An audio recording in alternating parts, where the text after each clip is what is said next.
না না না না হাসিনারা বলে আমরা এগুলি বলছি আমি আমরা বলি হাসিনারা বলে আমরা এগুলি হাসিনা নিয়ে বলছি। আমি আপনার ঘটনাটা বলি, আমি ছোট হোক বড় হোক আমি বলি, ছোট হোক বড় হোক আমি প্রতিষ্ঠান চালাইছি, আমি যেটা চাবো সেইটাই হবে প্রতিষ্ঠানে। খালেদ মহিউদ্দিনের যা চরিত্র যেরকম ছাইমেইকে ধরা, আপনি এইটা ইউনুসকে পারবেন, ইউনুসের সবাই না না ইউনুসকে পারা যায় না। আমি বলি হাসিনাকেও পারা যায় না, ইউনুসকেও পারা যায় না। আমি বলি হাসিনা পারা যায় না, ইউনুসকেও পারা যায় না। আমি দায়িত্ব নিয়ে বলি দাঁড়ান ওই কারণে যে তিনি জুলাইয়ের জন্য কিছু করতে চান। কেন একদম একদম আওয়ামী বয়ান হইলো। আমি যখন আওয়ামী মন্ত্রীদের চাইপা ধরতাম ওরা বলতো যে হ্যাঁ আমরা খারাপ, খালি হাসিনা ভালো।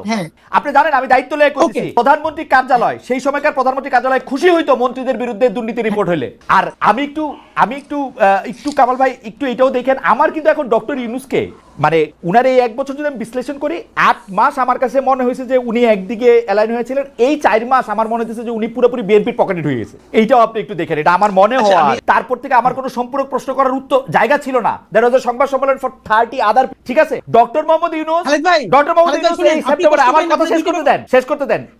এই সেপ্টেম্বরে কিন্তু উনি এখানে আসছে জাতিসংঘের মধ্যে নিয়ে, উনি সবারে দাওয়াত দিছে আমার ছাড়া। কিন্তু আমি আসলে প্রথম প্রশ্ন কামাল ভাইয়ের কাছেই আসতে চাই। কামাল ভাই, প্রশ্নটার একটু ব্যাকগ্রাউন্ড আছে, ব্যাকগ্রাউন্ডটা সহ আপনাকে প্রশ্ন করি। জনাব শরীফ ওসমান হাদী, একই বিষয়ে আপনার মতামত আমরা একটু জানতে চাইব।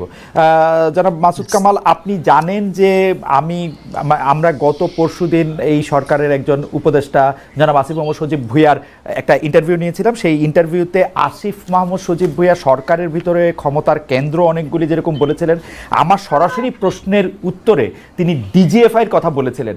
আমি ডিজিএফআই তো সরকার প্রধানের অধীনে, সেনা প্রধানের অধীনে না, তাহলে ডিজিএফআই যদি কোনো কাউকে কোনো বক্স করে, আমি ইঙ্গিত করেছিলাম যে তাহলে তো এটা সরকার প্রধানের জানার কথা। তিনি বলেছিলেন যে না, এটা কমপ্লেক্স সিচুয়েশনের কারণে, আমি তাকে কোট করছি, কমপ্লেক্স সিচুয়েশনের কারণে অন পেপারস যেরকম আছে যে ডিজিএফআই প্রধান উপদেষ্টাকে রিপোর্ট করবে বা যেটা যেভাবে চলা উচিত সেটা সেভাবে চলছে না।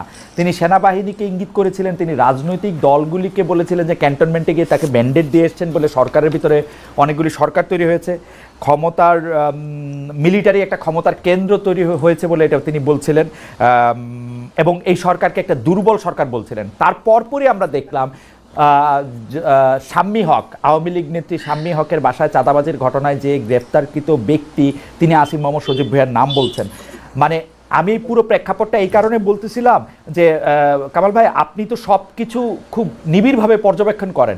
আমরা এখন কাকে বিশ্বাস করব? মনে করেন যদি কয়েকজন উপদেষ্টার নামে কিছু দুর্নীতির অভিযোগ থাকে, তারা যদি দুর্নীতি করেন সেটা একটা অবস্থা, কিন্তু সরকারের ভিতরে যদি আরেকটা সরকার, ক্ষমতার কেন্দ্র, ডিজিএফআই এজেন্সি, যেটা যার নিয়ন্ত্রণ করার কথা তাকে নিয়ন্ত্রণ না করে অন্যদেরকে এটা গ্রুপ করে, সেইটাকে আপনি কি বলবেন? সরকার প্রধানকেও আপনি এইভাবে কীভাবে দেখেন? মানে এখানে আরেকটা ছোট কথা আমি একটু বলে রাখি, জনাব আসিফ মাহমুদ সজীব ভুঁইয়া বলছেন যে এই যে ইশাককে মেয়র হতে না দেওয়া, এটা উপদেষ্টা পরিষদের সিদ্ধান্ত।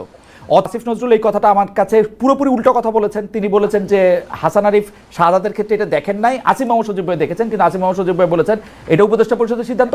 প্লাস ওই যে এজাজ সাহেবকে নিয়োগ দেওয়া হয়েছে উত্তর ঢাকায়, সেইটা উপদেষ্টা পরিষদের সিদ্ধান্ত এবং সেইটা তিনি জানতেনও না অনেক ক্ষেত্রে।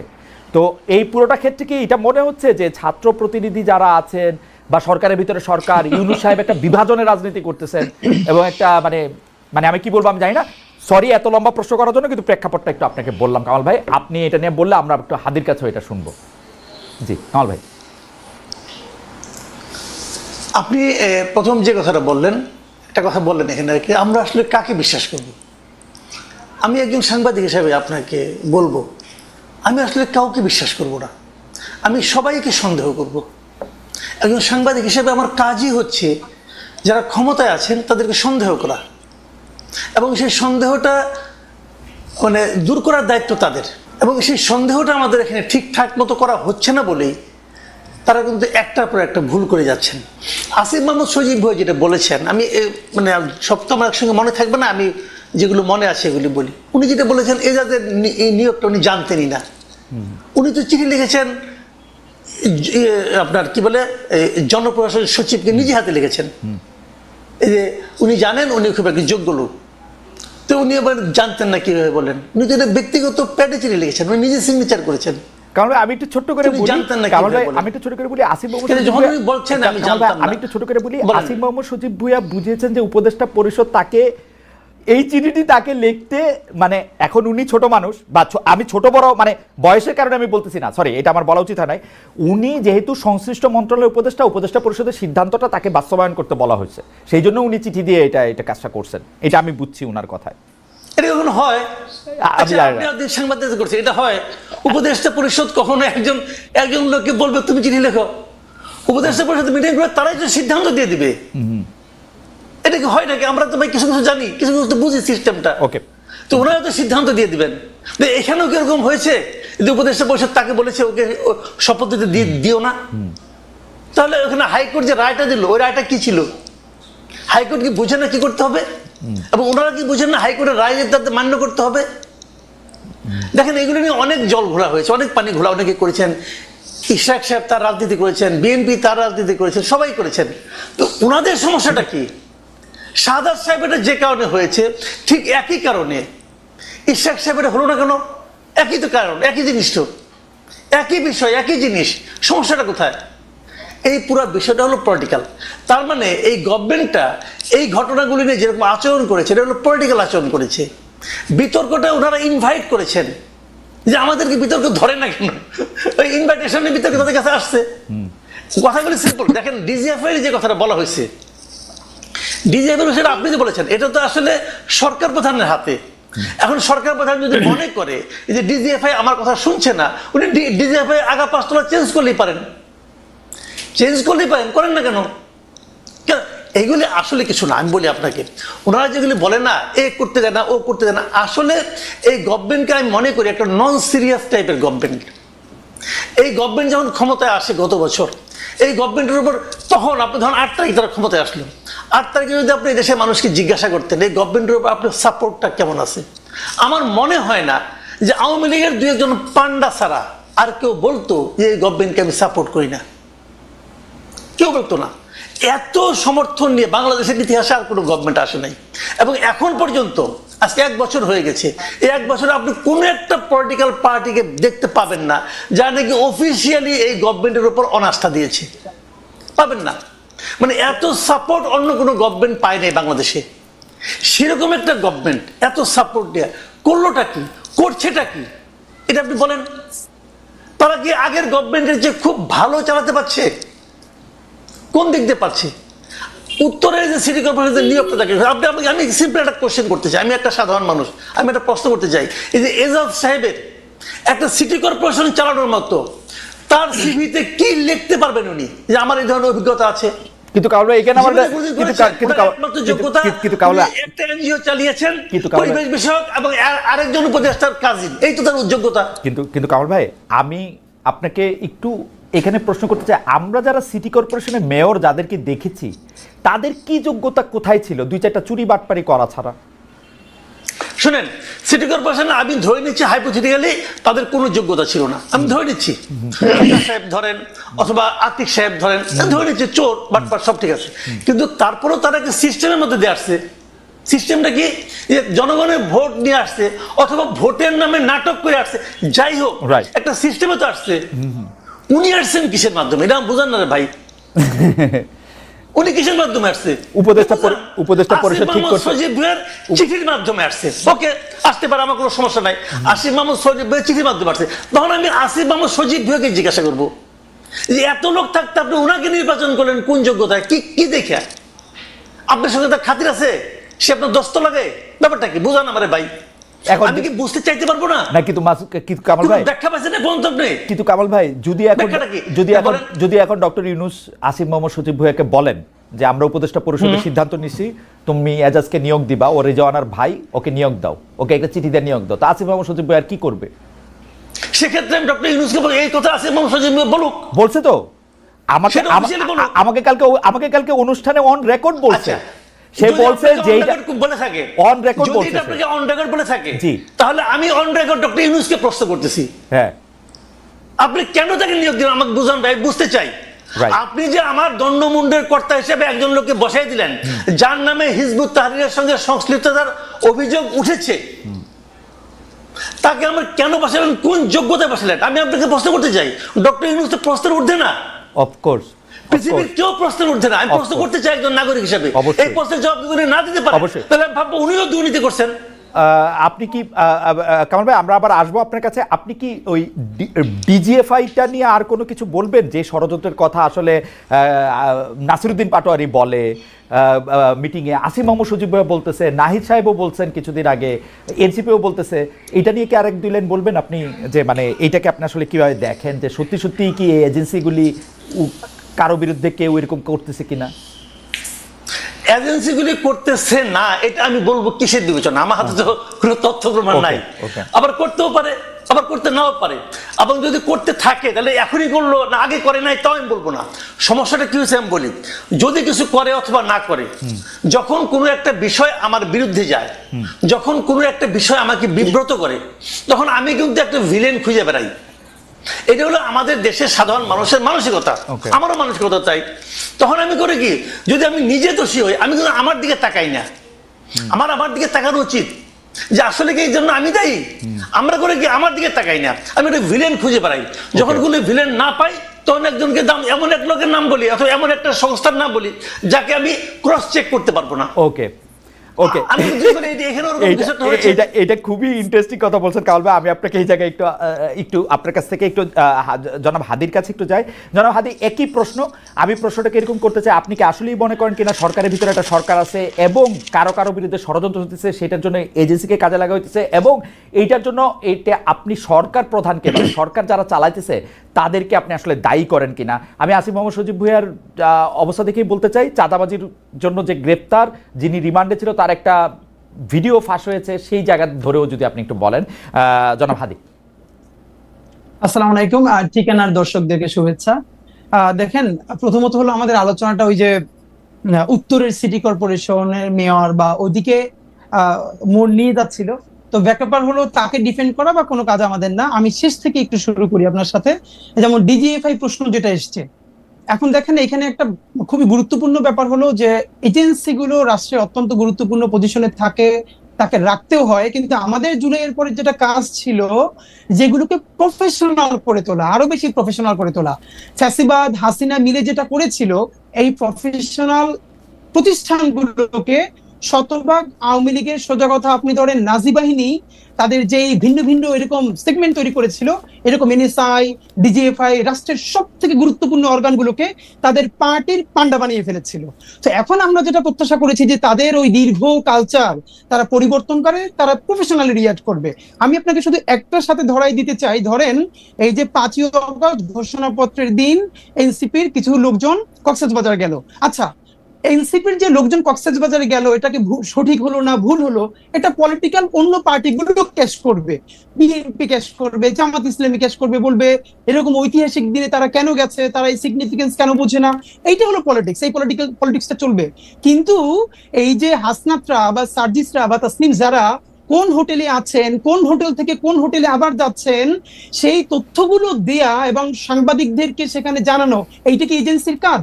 আমরা এই প্রশ্নটা কেন করছি না? আমরা বারবার বলছি জনাব হাদি, আমি একটু আপনাকে আবার, মানে আপনি একটু যদি আমাকে একটু সময় দেন, আমি আবার একটু ব্যাকগ্রাউন্ডটা বলি। আপনি ডিজিএফআই প্রফেশনালিজমের কথা বলতেছিলেন। 15 বছর হাসিনা শাসনের ডিজিএফআই কে একটা দলীয় বাহিনীর মতো ব্যবহার করা হয়েছে, এজেন্সিগুলিকে একটা দলীয় বাহিনীর মতো করে ব্যবহার করা হয়েছে। আসলে ডিজিএফআই কে এরকম দলীয় বাহিনীর মতো ব্যবহার করা শুরু হয়েছে এরশাদ সাহেবের সময়, তারপরে এটা বেগম খালেদা জিয়ার সময়, 9/11-এর সময় যে সরকার আসে ডিজিএফআই সেই সরকারের বাহিনী হিসেবে ব্যবহৃত হয়। ওইটাই ডিজিএফআই এর, মানে যেটাকে বলা হচ্ছে জব ডেসক্রিপশনের মধ্যে পড়ে বলে এটা ওরা মনে করে। এই ডিজিএফআই কিন্তু, আমার তর্কটা হচ্ছে, এই ডিজিএফআই কিন্তু ডক্টর মোহাম্মদ ইউনূসের পারপাস সার্ভ করার কথা। আপনারা সেই প্রশ্ন কেন তুলতেছেন না যে এই ডিজিএফআই যদি ডক্টর মোহাম্মদ ইউনূসের পারপাস সার্ভ না করে, ডক্টর মোহাম্মদ ইউনূসকে দায়ী করা উচিত যে আপনার ডিজিএফআই এর উপর আপনার কন্ট্রোল নাই কেন? কারণ ডিজিএফআই কিন্তু সেনা প্রধানরাও কি বলে অ্যাকাউন্টেবল করে, সেনা প্রধানের উপর নজরদারি করে, সেনা প্রধানের আন্ডারে কিন্তু ডিজিএফআই না, নট এট অল। ওকে ওকে ওকে ওকে খালেদ ভাই, আমি একটু আপনাকে বলি, আমরা এই সরকার সম্বন্ধে একটা ফিডব্যাক গত 10 মাস ধরে দিয়েছি কমপক্ষে 100 বার, মিডিয়াও এটা প্রচুর আছে। আবার আপনাকেও আবার আজকে বলি, রিপিট করি, এই সরকার হলো বাংলাদেশের ইতিহাসের সব থেকে জনসমর্থিত সরকার এবং সব থেকে দুর্বলতম সরকার। এই দুটোই তার ক্ষেত্রে সত্য। সেই সব থেকে জনসমর্থিত সরকার, গণ অভ্যুত্থানের সকল স্টেক তাকে বসিয়েছে, এবং সব থেকে দুর্বলতম সরকার এই অর্থে যে এখানে সে কন্ট্রোল নিতে পারে না। ব্যাপার হলো এটা, এই যে কন্ট্রোল নিতে কেন পারলো না, এটা নিয়ে দীর্ঘ আলাপ আছে। কিন্তু এখানে একটা দেখেন, ডক্টর ইউনূসের সাথে আর ইন্টারিমেরও যে একটা ভিন্ন জায়গা আছে, এইটা আমরা কিন্তু অ্যাড্রেস করি। আপনারা খেয়াল করবেন যে স্বাভাবিকভাবে এই সরকারের ব্যর্থতা তো ডক্টর ইউনূসের উপরে প্রথমে যাবেই, এটা যাওয়া অবশ্যই যাবে। কিন্তু আপনার খালেদ ভাই মনে থাকবার কথা, যেদিন ডক্টর ইউনূস বাংলাদেশে নেমেছেন সেদিন কিন্তু মাত্র 3টা উপদেষ্টা পদ খালি ছিল। এর মানে আগের সকল উপদেষ্টা পদ সব রেডি, ডক্টর ইউনূস আসার পরে আর মাত্র 3টে পদ খালি ছিল। তখন আমরা ডক্টর ইউনূসকে বলছি যে আপনি তাহলে এখানে কারা কারা উপদেষ্টা আছে, এখানে বিএনপির লোকজন আছে, এখানে জামাতের আছে, এখানে জাসদের আছে, সমস্ত ঘরানা থেকে আছে। এটাকে আপনি হিয়ারসে বলতেছেন নাকি প্রামাণিক সাপেক্ষে বলতেছেন?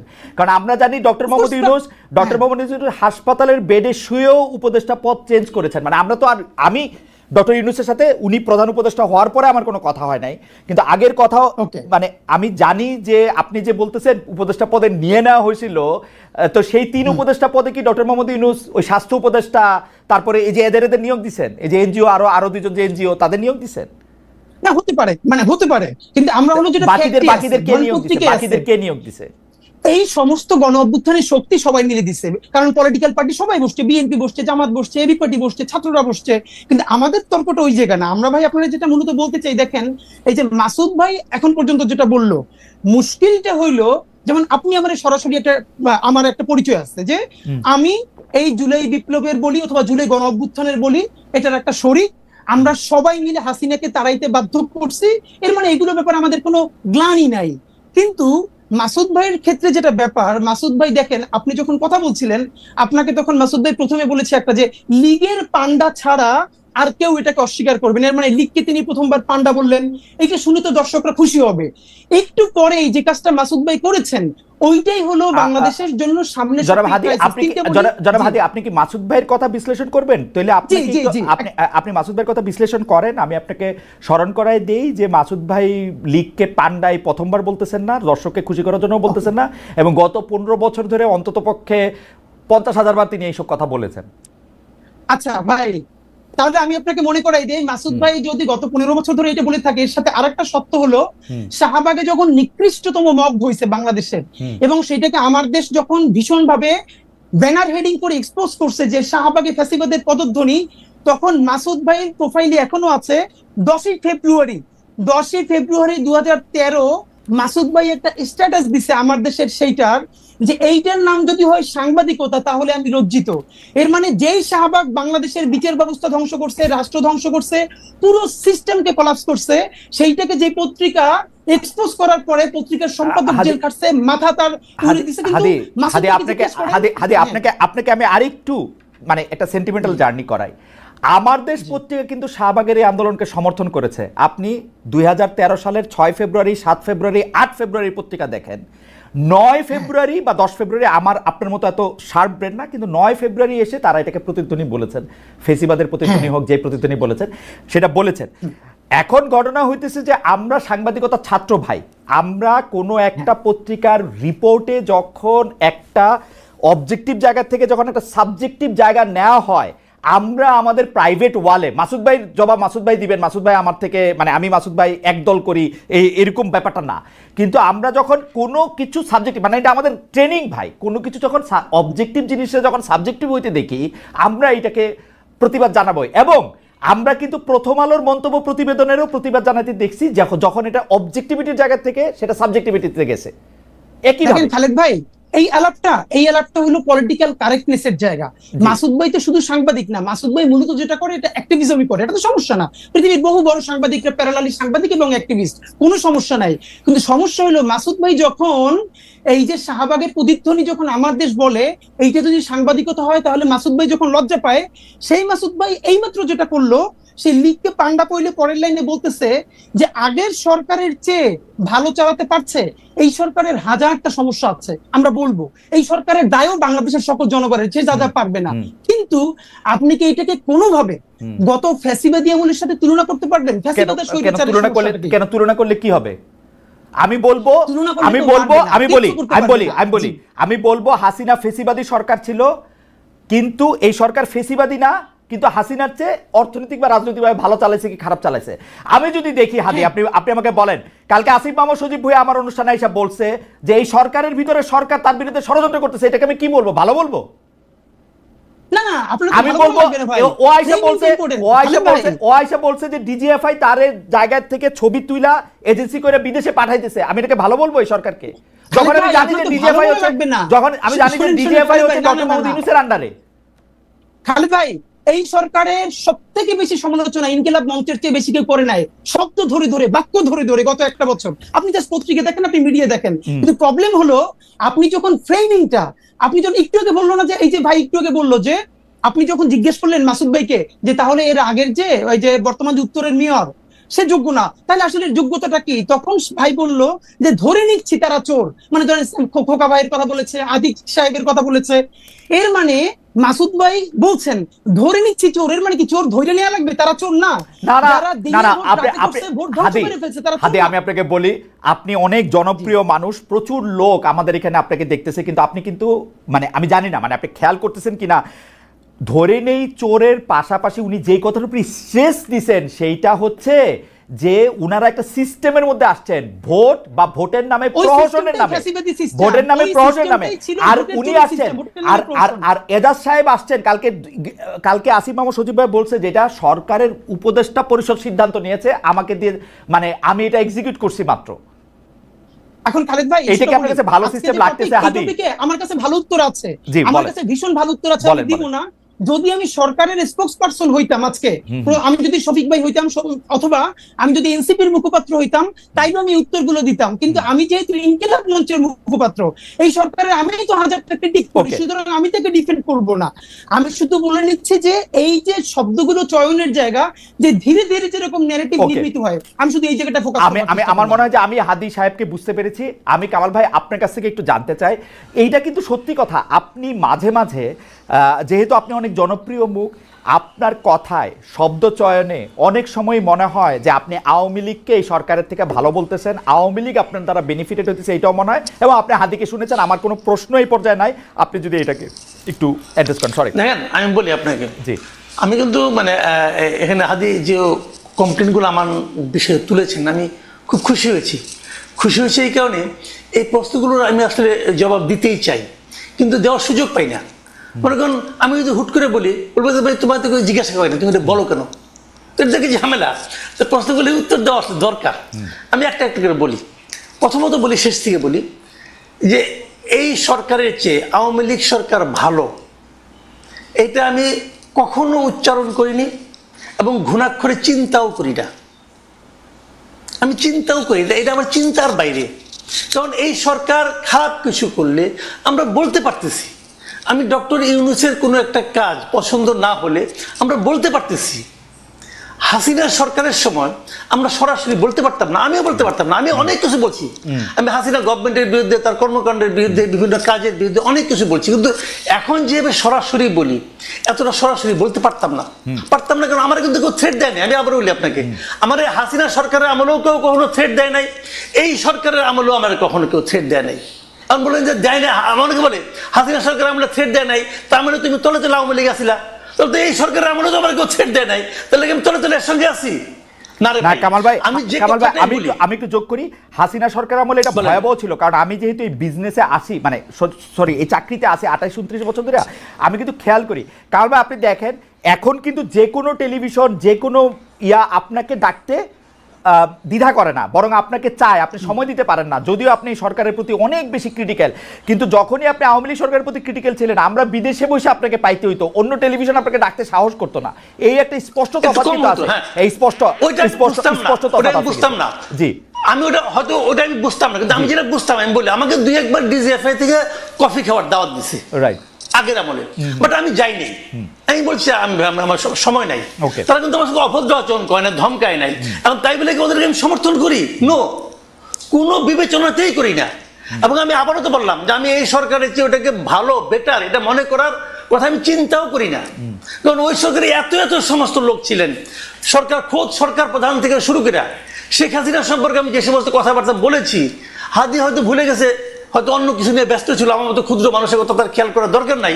কিন্তু আমি আবারও বলি যে আমি কখনোই তাদেরকে, মানে আমি মনে করি বাংলাদেশের সবচেয়ে বড় ক্ষতিটা শেখ হাসিনা এবং তার আশেপাশের লোকজন করে দিয়ে গেছেন ভাই। এটা রিয়েলিটি, এটা মানতে আমার কোনো দ্বিধা নাই, আগেও ছিল না এখন। এখন আমি টু দ্য পয়েন্ট একটা প্রশ্নের জবাব দিই, যে প্রশ্নের জবাব আপনি কিছুটা দিয়েছেন। সেটা হলো যে শাহবাগের ওই আন্দোলন নিয়ে, ওইটা নিয়ে ওই সময়ে ইনকলাবের যে জিনিসটা হয়েছে, আমি ওইটাকে জার্নালিজম মনে করি না। না ইয়াতে আমার দেশ পত্রিকায় আমি মনে করি, আমার দেশ, সরি ইনকলাব তো আমার দেশের, ওটাকে আমি জার্নালিজম এখনো মনে করি না।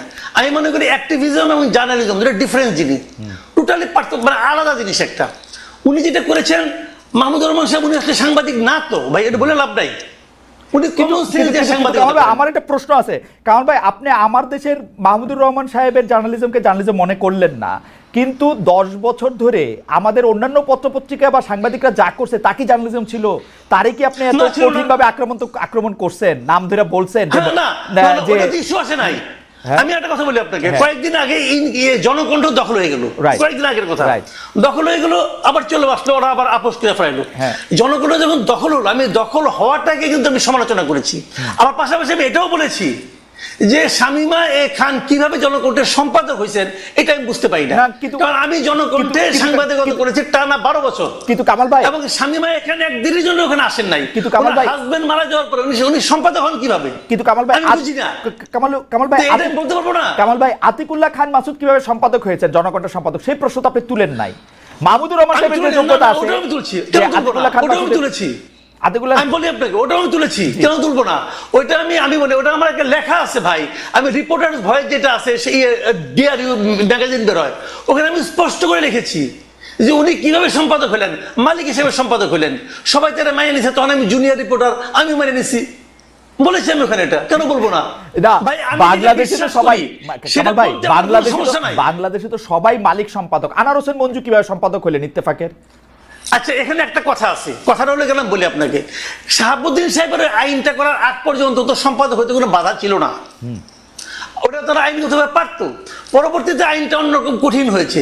সেই কঠিনে এখন কি হয়, এখন সাংবাদিক হতে হলে ওনারা একটা বাইপাস করে একটা মানে সার্টিফিকেট ম্যানেজ করে কোন একটা আন্ডারগ্রাউন্ড পত্রিকা থেকে, যে এই পত্রিকা উনি এত বছর ধরে সাংবাদিকতা করতেছেন, অতএব উনি সম্পাদক হতে পারবেন, এটা ম্যানেজ করে নেয় তারা সবাই। এবং আমার ধারণা তারা এভাবেই সম্পাদক হয়েছেন। তবে আমি যেটা বলছিলাম যে তখন ওই মূল পয়েন্ট আসে, তাহলে আবার পরে আবার জবাব দেওয়ার সময় পাবো না, পরে প্রশ্ন উঠবেও না।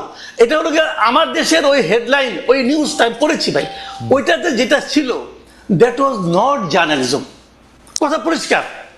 ওই উনি যে প্রেডিক্ট করেছেন, উনি যেভাবে লিখেছেন, ওটা ছিল অ্যাক্টিভিজম, এবং ওই activism maybe right, maybe not right, সেটা অন্য হিসাব, ওই আলোচনা আমি যাচ্ছি না, কিন্তু ওটা জার্নালিজম না। আমি সেটাই বলেছি যে এটা যদি সাংবাদিকতা হয় তাহলে ভাই আমার অবজারভেশন এটা, আমি কিন্তু আমার ওখান থেকে, কামাল ভাই সাংবাদিকতা তো পৃথিবীতে বহু রকম, আপনি একরকম সাংবাদিক, আমি আপনি দুজন ক্লাসেই পড়ছি যে এটা বহু রকম আছে, আপনি এটা সাংবাদিকতা না এটা কেমনে বলবেন মাসুদ ভাই? না না, আমি এখনো যেটা, অনেক সাংবাদিকতার ধরন আছে, অনেক সাংবাদিকতার স্কুল আছে, এক এক স্কুলিং এক এক রকম, কোনো সমস্যা নাই। আমি তো আমার স্কুলিংটা নিয়ে বলবো, আমি যেভাবে শিখেছি, আমি যেভাবে ভেবেছি, আমার ভাবনার সঙ্গে যায় না, অতএব আমি বলছি না। কিন্তু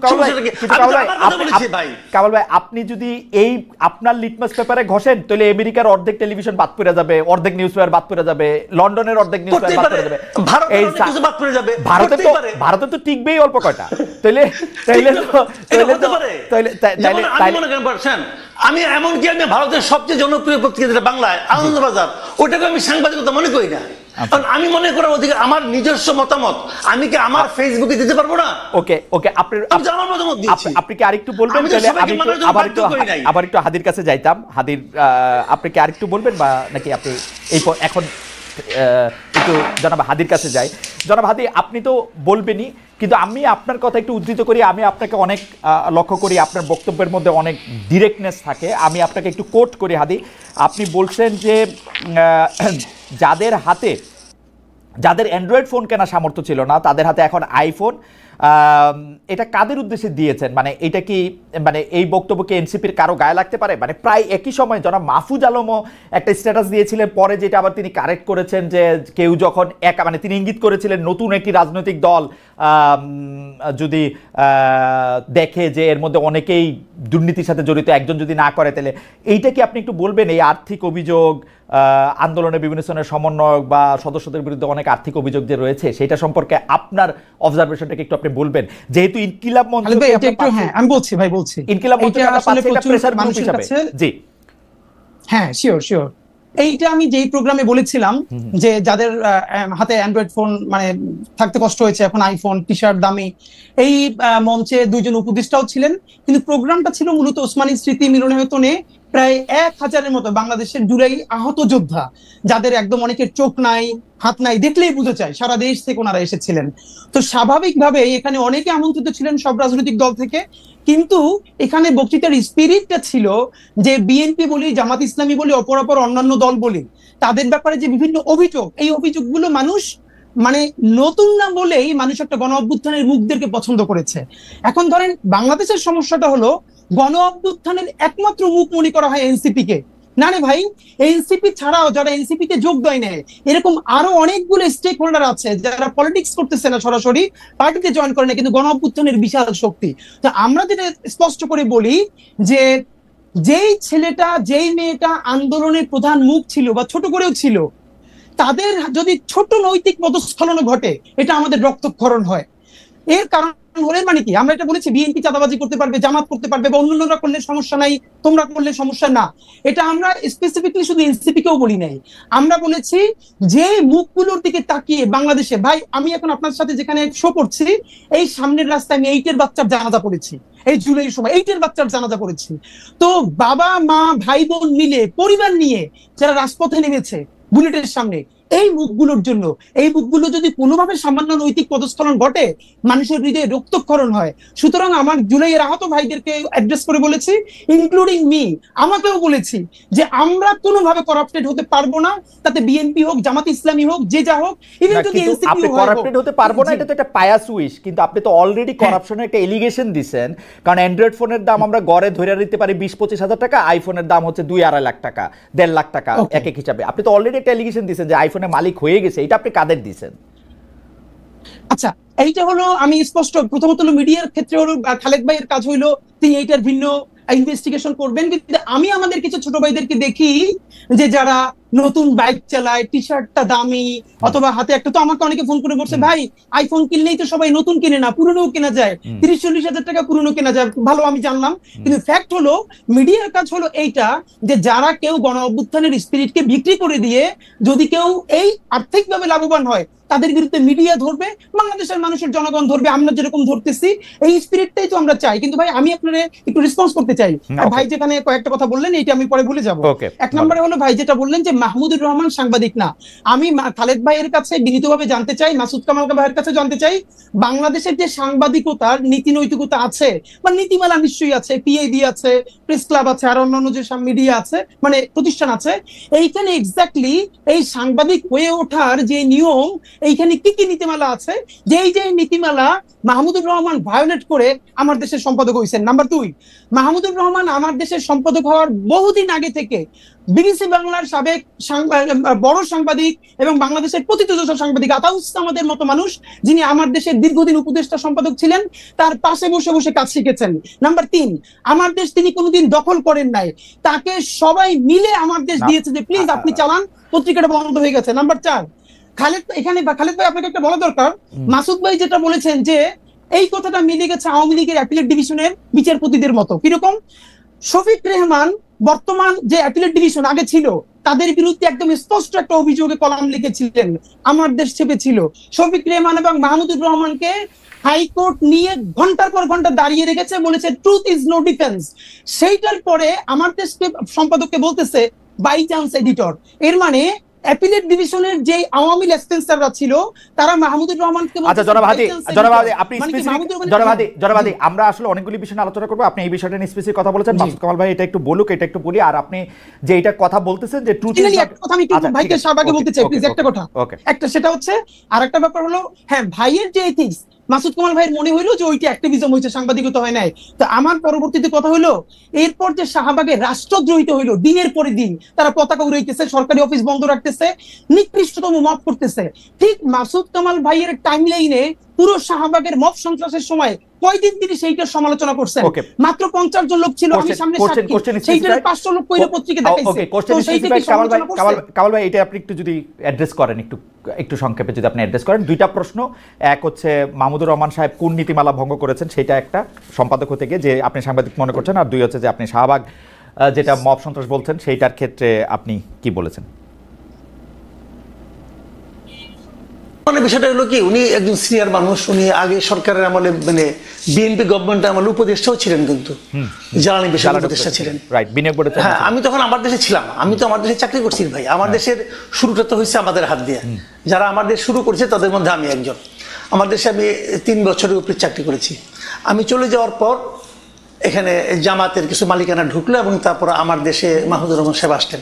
আতর সামাদ স্যার উনি আমার টিচার এবং ওনার সঙ্গে বসে আমিও কাজ করেছি, কাজে এটা নিয়ে কোনো আপত্তি নাই। বাট একটা জিনিস হলো কি, আমার দেশের সম্পাদক হওয়ার আগ পর্যন্ত আমি জানতাম না যে মাহমুদুর রহমান সাহেব সাংবাদিকতা করেছেন। আমি জানতাম উনি সরকারের উপদেষ্টা ছিলেন, আমি জানতাম উনি মুন্নু সিরামিক্সের সঙ্গে চাকরি করতেন, আমি জানতাম এগুলো। শাহিনপুকুর সিরামিক্সের সিইও ছিলেন উনি। সরি, মুন্নু সিরামিক্স না, শাহিনপুকুর ছিলেন, মুন্নুরও ছিলেন। উনি মুন্নু সিরামিক্সের তো মালিকের মেয়ের জামাই। মুন্নু থেকে উনি শাহিনপুকুরে আসছেন, শাহিনপুকুর সিরামিক্সটা উনার হাত দিয়ে করা। সালমান রহমানের প্রতিষ্ঠান। জি, সালমান রহমান। হ্যাঁ, উনি সালমান রহমানের প্রতিষ্ঠানে ছিলেন, চাকরি করতেন। তো তারপরে সরকারের উপদেষ্টা হয়েছিলেন। তো এর মধ্যে উনি সাংবাদিকতা কবে করেছিলেন আমি জানি না ভাই, হাদি জানতে পারে। আর আতর সামাদ যার পাশে বসে করেছে, আতর সামাদের পাশে বসে আমরা কাজ করেছি, আতর সামাদের আমি ক্লাসও করেছি ভাই, বিভিন্ন রকম, যাক সেটা অন্য হিসাব। তো হতে পারে, তারপরেও হতে পারে, মালিক হলে অনেকে হয়ে যায়, তো সেটা হতে পারে, মানতে পারে, অনেকে মানতেও পারে। বাট আমার কাছে ওনাকে আমি এইভাবেই মূল্যায়ন করি। রাইট, আমি মনে করি উনি পেশাদার সাংবাদিক ছিলেন না, আগে কোনোদিন পেশাদার সাংবাদিক নয়, একবারে সম্পাদক হয়েছেন। বাট এটা আমার পছন্দ না, আমি কি করবো ভাই? আচ্ছা, এটা গেল একটা। আপনি অন্য অন্যায়ের বিরুদ্ধে প্রতিবাদ করেছেন কিনা? শাহবাগে একটা রাষ্ট্রদ্রোহিতা হয়েছে, সেটার বিরুদ্ধে প্রতিবাদ করেছেন কিনা? আপনি ফেসবুক স্ট্যাটাস দিয়েছেন। মানে রাষ্ট্রদ্রোহিতাটা কখন? মানে ওই সময় যেটা হয়েছিল ওইটা, যখন হচ্ছে আইন চেঞ্জ করে আবার একটা ফাঁসির। আচ্ছা, আমি এটা বলি, ওই সময় আমি একটা কথা, একবার একটা আর্টিকেল লিখেছিলাম এক জায়গায়। সেই আর্টিকেলটা কি আমি একটু আপনাদের বলি। আমি বললাম যে শাহবাগে যে এই যে এত লোক আন্দোলন করতেছে, আন্দোলনটা কেন? আন্দোলনটা হলো কাদের মোল্লার বিরুদ্ধে একটা রায় যেটা হয়েছে, সেই রায়ের আপত্তি। রায়টা কে দিয়েছে? একজন বিচারক দিয়েছে। তাহলে ভুলটা করলে কে করছে? কাদের মোল্লা করছে না ওই বিচারক করছে? অবশ্যই ওই বিচারক করছে। ওই বিচারকটা কে? কেউ নাম জানে? আমি এই প্রশ্নটা করেছিলাম। এই যে এখানে এত লোক আছে, তারা তো ওই বিচারকের বিরুদ্ধে স্লোগান দিচ্ছে না। ভাই শুনেন, আমি কোনো পলিটিক্স করি না, 1 নাম্বার। আমি কোনো দল করি না, কোনো দলের প্রতি আমার কোনো অনুরাগ কিংবা বিরাগ নাই। আমি সাংবাদিকের দৃষ্টি থেকে দেখি, আমার কাছে মনে হয়েছিল ওই যে লোকগুলি জমায়েত, ওই যে মানে হাজার হাজার লোক জমায়েত হয়েছিল দীর্ঘদিন, ওই লোকগুলি একটা ঘোরের মধ্যে ছিল। তাদেরকে ঘোরের মধ্যে রাখা হয়েছিল। এই কারণে যে আপনারা আন্দোলন করতেন, আন্দোলন তো স্লোগানটা ওঠার কথা ছিল বিচারকের বিরুদ্ধে, সেই রায়টা কেন দিল? আমার মনে হয় যে কামাল ভাইয়ের পয়েন্ট তুলে ধরেছেন। আমরা একটু জনাব হাদির কাছে আসি। জনাব হাদি, আমরা একটু দর্শকদের কাছে প্রশ্ন করেছিলাম যে রাজনৈতিক দলগুলো জাতীয় ঐক্য ধরে রাখতে না পারলে আরেকটি 1-11 আসবে, বলেছিলেন এনসিপির আহ্বায়ক নাহিদ ইসলাম। প্রিয় দর্শক, এই আশঙ্কা সঠিক বলে মনে করেন কিনা? শতকরা 80% দর্শক এটাকে সঠিক মনে করছেন, শতকরা 20% মনে করছেন এটা সঠিক নয়। আমি এই প্রসঙ্গে আসার আগে আমি একটু জনাব হাদি আপনার কাছে একটু আসতে চাই যে গত 1 বছরে মিছিলে, মিটিংয়ে, সভায় গালিগালাজের ব্যবহার দেখা যাচ্ছে, ব্যবহারের রাজনীতি দেখা যাচ্ছে। এই গালিগালাজকে খুব স্বাভাবিক করা হচ্ছে, এক ধরনের মবকে চালানো, করা। এবং যখন এটি নিয়ে প্রশ্ন করা হচ্ছে, অনেকেই বলছেন যে মব তো আরও অনেক আগে থেকে হচ্ছে, এটা তো নতুন না। কিন্তু নতুন না হোক, আমরা নতুন বন্দোবস্তের কথা শুনেছি, সেই জায়গা থেকে যদি আপনি একটু বলেন। আরেকটা কথা, এই প্রশ্নগুলি আপনি যদি একটু ছোট ছোট করে একটু যদি বলেন যে জুলাই যোদ্ধাদের ব্যাপারে আপনি কিন্তু খুবই সরব, আপনি আবারও বলতেছিলেন, কিন্তু জুলাই যোদ্ধাদের যারা আহত রয়েছেন, নিহত রয়েছেন, তাদের প্রতি যে সঠিক সম্মান বা সম্মানীর ব্যবহারটা সরকার করতে পারলো না, এর জন্য আপনি আসলে কারে দায়ী করেন? এইটার জন্য তো আসলে কোনো ভিতরে ষড়যন্ত্র, ডিজিএফআই এর কোনো কিছুই দরকার নাই। ডক্টর ইউনূস এবং তার উপদেষ্টা পরিষদের সিদ্ধান্তই যথেষ্ট ছিল এবং এগুলি ইজি, মানে আমাদের চোখের সামনে হয়েছে, রেকর্ডেড আছে, এগুলি ইজি ছিল। এর জন্য আপনি কাকে দায়ী করেন? আর এই যে গালিগালাজ, মব, এই বিভিন্ন জায়গায় আইন নিজের হাতে তুলে নেওয়া, এই জায়গাগুলিকে আপনি আসলে কিভাবে দেখেন, জনাব হাদি? ওকে ভাই, ব্যাপার হলো যেটা ওই 1 মিনিটে বলে রাখা, ভাই যেটা বললেন ওই মাহমুদ ভাইয়ের আর প্রশ্ন নাই সামনে বলি। পৃথিবীতে এরকম 1 ঘন্টা আলাপ করা যাবে যে অসংখ্য বড় বড় মিডিয়া হাউস আছে যার প্রধান সম্পাদক অন্য প্রফেশনে ছিলেন, তারপরে সেখানে এসে নিজেকে প্রতিষ্ঠিত করেছেন নিজের যোগ্যতায়। এটা হলো একটা ব্যাপার। নাম্বার 2, দ্বিতীয় প্রশ্নটা আমি ভাই আপনাকে যেটা কাইন্ডলি একটু বলি যে আপনি যেটা বলছিলেন যে গত যে অ্যাক্টিভিজমের জায়গা থেকে এই যে জুলাই যোদ্ধা বলি, জুলাইয়ের শহীদ বলি, আহত বলি, তাদের ব্যাপারে সরকারের দেখেন কমপক্ষে 1000-এর বেশি অন স্ক্রিন বলেছি, আমাদের কাছে রেকর্ড আছে। এই সরকারের এখন পর্যন্ত সব থেকে যে বড় ব্যর্থতা, যেই গণ অভ্যুত্থানের স্পিরিট, যেই শহীদদের রক্তের মধ্য দিয়ে তার ম্যান্ডেট হয়েছে, সে তাদের প্রতি সুবিচার করতে পারে নাই। প্রথমত কি পারে নাই, এই যে এতগুলো শহীদ আপনি খেয়াল করেন, এখন পর্যন্ত কি আপনি বলতে পারবেন সেন্ট্রাল ডেটাবেজে ঢুকে প্রত্যেক শহীদের বাড়ি কোথায়, তার অবস্থা কি, তাকে কিভাবে পুনর্বাসিত করা হয়েছে, এর কি ন্যাশনাল একটা ডেটাবেস? 1000 বার বলেছি, বিদেশি প্রবাসী অনেক ভাইয়েরা তাদেরকে সাহায্য করতে চায়, ঠিক কিভাবে করবে? সরকারের একটা জাতীয় ডেটাবেস থাকবে, অমুক শহীদ এই প্রয়োজন পরিবারের সদস্য মারা গেছে এবং তার পরিবারের এই অবস্থা তাকে পুনর্বাসন করতে পারে না। হাদি জাস্ট ছোট করে বলি, এই ব্যর্থতার কথা আপনি অনেকবার বলেছেন, আপনার মুখে আমি অনেকবার শুনেছি। আপনি যদি কারণটা বলতেন যে সরকার এটা করবে না কেন, সরকার তো ওইটাই সরকারের ক্যাপিটাল। এক্স্যাক্টলি দুইটা কারণ। কি কারণ ভাই? দুইটা। কি কারণে? হ্যাঁ, নাম্বার 1, এই উপদেষ্টাদের মধ্যে একমাত্র 2-3 জন ছাড়া আর কোন উপদেষ্টা নাই যারা হাসিনার ফ্যাসিবাদী আমলে ভীষণভাবে নির্যাতিত হয়েছে। এই উপদেষ্টাদের মধ্যে এমন কোন উপদেষ্টা নাই যে এই জুলাইয়ে তার সন্তান হারাইছে বা নিজের চোখ হারাইছে। একমাত্র প্রফেসর ইউনূস 10 তলা হাসিনা বাবাইছে তারে, এই কয়েকটা কষ্ট তার আছে। আদিলুর রহমান শুক্রবাই জেল খেটেছেন। এছাড়া ওই একজনের বিরুদ্ধে ভিন্ন ভিন্ন, বন্যা আপা, রেজওয়ানা চৌধুরী আপা, ওনার হাজবেন্ডকে গুম করা হয়েছিল। এছাড়া বিভিন্ন এম্বাসি থেকে, বিভিন্ন পলিটিক্যাল স্টেক থেকে যেভাবে হোক, এটা তো আমাদের কালেকটিভ ব্যর্থতা। আমরা বিপ্লবী জুলাইতে চোখের সামনে একটা ছেলে মারা গেছে, চোখের সামনে একটা ছেলে চোখে গুলি খায় বেডে কাটাইতেছে, এইটাতে সরকারের পক্ষ থেকে টাকা বা অন্য ব্যবস্থা নেওয়ার জন্য আমাকে নির্যাতিত হইতে হবে কেন? আমি তো সাধারণ মানুষ হিসেবে, সন্তান আহত হইলে, হ্যাঁ সন্তান আহত, সাধারণ মানুষ হিসেবেই তার পাশে গিয়ে দাঁড়াবো, মানে এটা তো কোনো যুক্তি, মানে এটা তো আপনি দাঁড়াবেন ভাই। এখন আমি আপনার একটা পরামর্শ দিয়ে রাখি খালিদ ভাই, আমি আপনার একটা পরামর্শ দিয়ে রাখি, আপনার যদি সম্ভব হয় আপনি স্বাস্থ্য উপদেষ্টার সাথে একদিন একটা শো করেন। আমরা 1000 বার বলেছি স্বাস্থ্য উপদেষ্টা উনি ভদ্রমহিলা, লোক ভালো, উনি নিজে অসুস্থ, ওনার ডায়াবেটিসের ইনহেলার লাগে 2 ঘন্টা পর পর, উনি কিভাবে জানেন? না এটা স্বাস্থ্য উপদেষ্টা না, কিন্তু জনাব হাদি আমার একটা কৌতূহল আছে, স্বাস্থ্য উপদেষ্টা বলে তো কিছু এক্সিস্ট করে না। স্বাস্থ্য উপদেষ্টা হচ্ছে ডক্টর মোহাম্মদ ইউনূস। না, নাই তো। আপনারা স্বাস্থ্য উপদেষ্টার ভিতরে 100টা কথা বলেন, ডক্টর মোহাম্মদ ইউনূসের বিরুদ্ধে কথা বলেন না কেন? কারণটা কি? কেন বলি নাই শোনেন, কেন বলি না? ডক্টর ইউনূসের বিরুদ্ধে ফাইনালি এই জন্য বলি না যে ডক্টর ইউনূস হলেন, এখন দেখেন 2টা ক্যারেক্টার। এই ডক্টর ইউনূস পলিটিক্যাল পার্টি খুলেছিলেন, একদম 100% ফেল করছে। কিন্তু এই জুলাইয়ের পরে উনি যখন জুলাইয়ের জবানে, শহীদ পরিবারের জবানে কথা বলতে শুরু করলেন, তখন মানুষ ওনাকে বিশ্বাস করতে শুরু করলো। এখন পর্যন্ত খালেদ ভাই, আমরা যেহেতু অ্যাক্টিভিজম করি, রাস্তায় প্রচুর থাকি, আমরা বিভিন্ন শ্রেণী পেশার মানুষের সাথে কথা বলবার চেষ্টা করি, তাদের এখন পর্যন্ত অনেকের মূল্যায়ন এটা। এই ইন্টারিমের অনেক সমস্যা আছে, কিন্তু এখন পর্যন্ত তারা ইউনূসকে ট্রাস্ট করতে চায় ঠিক ওই কারণে যে তিনি জুলাইয়ের জন্য কিছু করতে চান। কেন? একদম আওয়ামী বয়ান হইলো। আমি যখন আওয়ামী মন্ত্রীদের চাইপা ধরতাম, ওরা বলতো যে হ্যাঁ আমরা খারাপ, খালি হাসিনা ভালো। হ্যাঁ, একই সিম্পটম তোরে ভাই। মজার ব্যাপার বলি খালিদ ভাই, এইটা যদি আওয়ামী বয়ান হয় তাইলে ইউনূসের কেউ গাইলেইলে সে গুম হয়ে যাওয়ার কথা।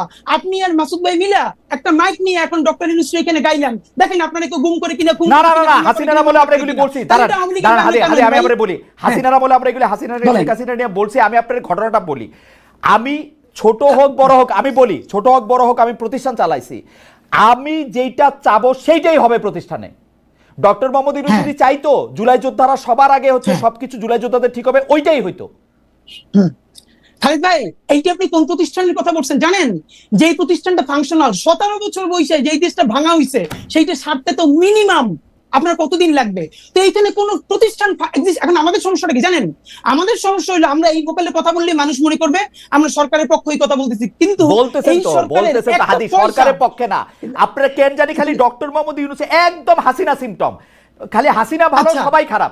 আপনি জানেন আমি দায়িত্ব লয়ে করছি, প্রধানমন্ত্রী কার্যালয় সেই সময়কার প্রধানমন্ত্রী কার্যালয় খুশি হইতো মন্ত্রীদের বিরুদ্ধে দুর্নীতি রিপোর্ট হইলে, বিকজ তাদেরকে কন্ট্রোল করা যেত। আমি আপনার দুইটা বলি খালিদ ভাই, আমি আপনার বলি আপনার মনে আছে কিনা, আপনার মনে করাই দিয়ে আপনি শেখ হাসিনারে প্রশ্ন করতেছিলেন গণভবনের একটা সংবাদ সালে আমার মনে আছে, আপনি শুধু বলছিলেন যে মাননীয় প্রধানমন্ত্রী আমরা স্বাধীনভাবে করতে পারবো কিনা, সেই মিডিয়া কাজ করতে পারবে কিনা। তারপর আপনাকে 15 সালে আপনাকে সে যেভাবে উত্তর দিছে, খালেদ মহিউদ্দিনের যা চরিত্র যেরকম ছাইমেইকে ধরা, আপনি এইটা ইউনুসকে পারবেন, ইউনুসের সবাই না ইউনুসকে পারা যায় না।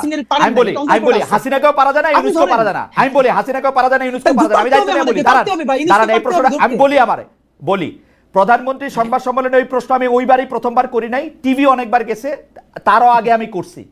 কিন্তু প্রধানমন্ত্রীর প্রশ্নটা করার পরে প্রধানমন্ত্রী যেভাবে আমাকে উত্তর দিছে সেই সময়কার প্রধানমন্ত্রী, তারপর থেকে আমার কোনো সম্পূরক প্রশ্ন করার উত্তর জায়গা ছিল না। দ্যাট ওয়াজ আ সংবাদ সম্মেলন ফর 30 আদার পিপল। ঠিক আছে, ডক্টর মোহাম্মদ ইউনূস এই সেপ্টেম্বরে আমার কথা শেষ করতে দেন এই সেপ্টেম্বরে কিন্তু উনি এখানে আসছে জাতিসংঘের মধ্যে নিয়ে, উনি সবারে দাওয়াত দিছে আমার ছাড়া। কিন্তু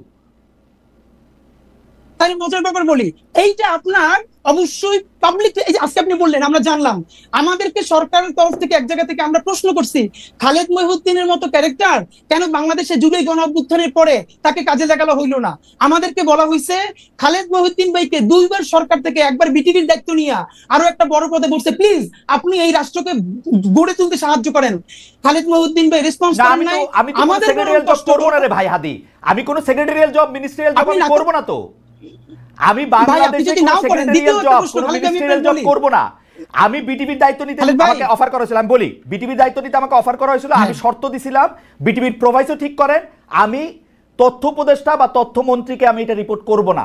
তারা এটাতে রাজি হয় নাই, তারা বলছে আপনি আইসা আস্তে আস্তে করেন। আমি আস্তে আস্তে করার মধ্যে আমি নাই।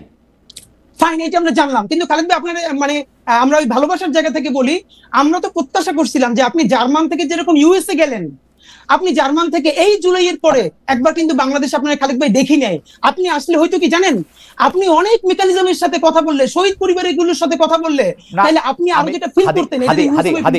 আমি বলি আমার দিকে আলাপটা করলে কি মানে আলাপটা আমি আর আপনি আলাদা আলাপ করব না। আপনি খালি আমাকে এই কথা বলেন, আমি সরাসরি প্রশ্নটা করি। এটা আমি কামাল ভাইয়ের কাছ থেকেও আসলে একটু জানতে চাইবো, কারণ আপনার কাছ থেকেই আমরা এগুলি সবচেয়ে বেশি শুনি। কারণ যারা আগে জুলাই নিয়ে কথা বলছে তাদের অনেকেই ছাড়ান দিছে, রিটায়ার্ড করছে। আপনি রিটায়ার্ড করেন নাই, আপনি মাঠে আছেন, আপনি কথা বলতেছেন। সেই জায়গা থেকে, সেই রেসপেক্ট থেকে আমি আপনার একটা ছোট্ট বিষয় জানতে চাইতেছি। মাত্র 1000 জন রে, যেখানে আমরা 8 লাখ কোটি টাকার বাজেট করি, মাত্র 1000 জন শহীদ, 1000 জন চরমভাবে আহত, এই 2000 জনকে ভরণ পোষণ করা, তাদের একটা খুশি করা, মানে আমি খুশি শব্দটা বলবো না, মানে তাদের খেয়াল করা, এটা তো এত বড় জটিল কাজ না। এটা কেন করা যেতেছে না? এইটা ডক্টর মোহাম্মদ ইউনূসকে আপনি প্রথম কেন এর জন্য আপনি অভিযুক্ত করতেছেন না, এটা আমাকে একটু সারপ্রাইজ করতেছে। মানে আর কাউরে এখানে অভিযোগ করার দরকার নাই তো, আমি বুঝি না। খালেদ ভাই জি, এই একই আপনি যেটা বলছেন না, এই দাবিতে ইনকিলাব মঞ্চ একদিন অনশন করছে যমুনার সামনে। ঠিকানা আমার নিজে ব্রিফিং দিচ্ছে, তখন ঠিকানা থেকে গিয়ে বলছে ভাই খালেদ ভাই টিভি থেকে আসছি, এবং প্রধান উপদেষ্টাকে বলছি এই যে কালেকটিভ ব্যর্থতা, এই ব্যর্থতার ইমাম হলেন আপনি। মাত্র 1000 হোক 1500 হোক, যে শহীদ পরিবারের পুনর্বাসন করতে পারেন নাই, আহতদেরকে সর্বোচ্চ চিকিৎসার জন্য ডেটাবেস তৈরি করতে পারেন নাই, এর সমস্ত ব্যর্থতা এই সরকারের। আর এই সরকারের ইমাম হিসেবে সমস্ত ব্যর্থতা আপনার। আপনি কোন যত সুন্দর করে কথা বললেন, এটা দিয়ে কাভারি হবে না। এই দাবিতে ইনকিলাব মঞ্চ সকাল থেকে সন্ধ্যা পর্যন্ত যমুনার সামনে অনশন করেছে। তারপরে তার একান্ত সচিব আইসা আমাদের কাছ থেকে স্মারকলিপি নিছে যে অতি দ্রুত তারা এটার ব্যাপারে ব্যবস্থা নিবে। এরপরও নেয় নাই। এখন কোন ভাষায় বললে, কেমনে হাত ধরলে, কেমনে পা ধরলে এই কাজটা হবে, এটা আমরা জানি না। এবং ডক্টর ইউনূস যদি আমাদেরকে বলেন যে এইভাবে বললে উনি কাজটা করবেন, তাও আমরা করতে রাজি, কিন্তু উনি বলতেছেন না। আপনারা কি বলেন ওনারে? উনি তো আমার বাপের চেয়ে 20 বছর বয়স। এই গত প্রেস ব্রিফিং যেটা করেছি, সেইখানে ওনারে যা বলছি, আমার মনে হয় উনি সারা জীবন এইটা শুনেন নাই।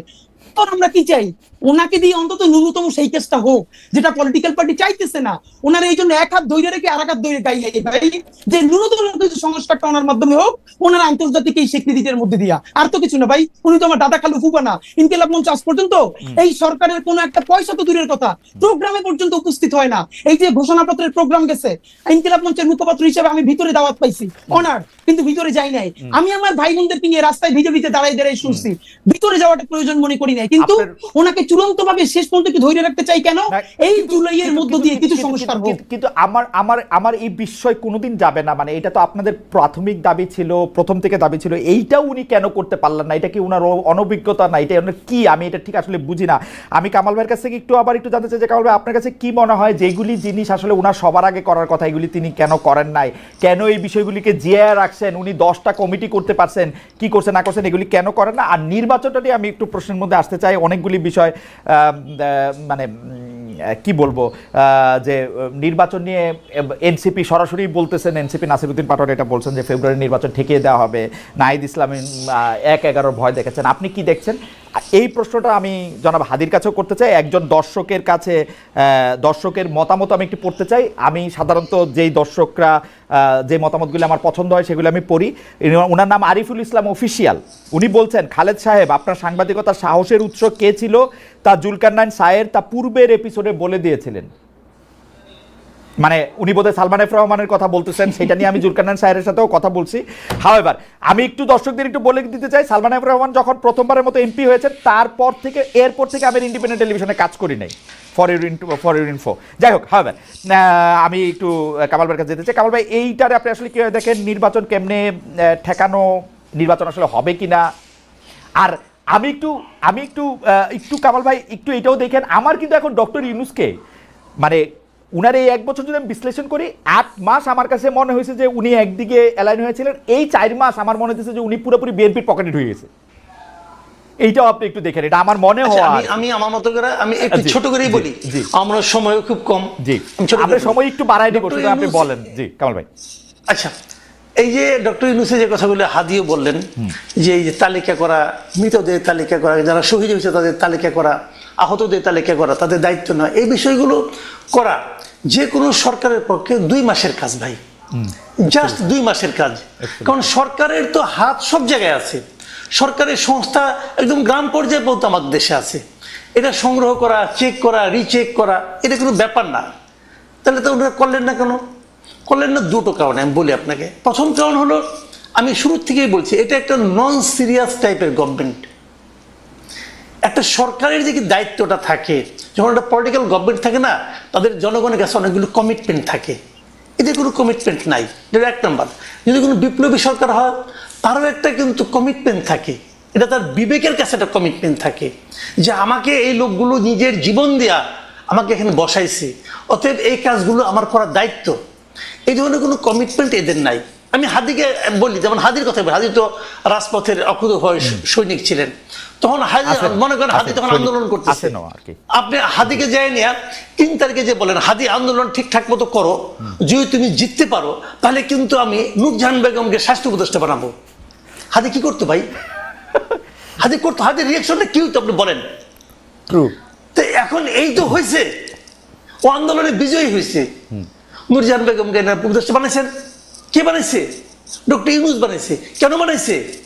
দেশের স্বাস্থ্য ব্যবস্থা উন্নত করার জন্য বানাইছে, নাকি এই ভদ্র মহিলাকে উনি এত বছর ধরে চিনে, ঠিক আছে বয়স্ক হয়ে গেছে, গৃহবধূ ঘরে থাকে, এখন নাতি নাতি নিয়ে থাকে, তার সঙ্গে পরিচয় আছে, আইনে বসাই দিছে? এটা কি একটা সরকার প্রধানের দায়িত্ব? এটা কি একটা সরকার প্রধানের কাজ হতে পারে? পারে না। দেখেন একটা ছোট করে একটু জিনিস জানবো, ডক্টর ইউনূস যেহেতু কাউকেই চিনে না, নানা জায়গা থেকে নানা উপদেষ্টা আছে, উনার তো একটা নিজের লোক দরকার যে উপদেষ্টা পরিষদে কে কি বলে আমার কাছে এসে একটু বলবা। সকল ধরনের সিইওরা তো এরকম করে একটা লোক লাগায় রাখে ওই বোর্ড মিটিং এ, কে কি বলে, ওরকম সমস্যাটা কথা আমি বলি, এটা লাগবে না। উনি কিন্তু চেষ্টা করেন তা না, উনি আসলে বাংলাদেশের মানুষকে চিনে না। This is the tragedy. উনি এই দেশের মানুষকে চেনে না, উনি এই দেশের মানুষের ক্যারেক্টার বুঝে না, এই দেশের মানুষ কত দ্রুত ভালোবাসতে পারে, কত বিপুল পরিমাণ ভালোবাসতে পারে এবং কত দ্রুত ত্যাগ করতে পারে, এই জিনিসটা ওনার জানা নাই।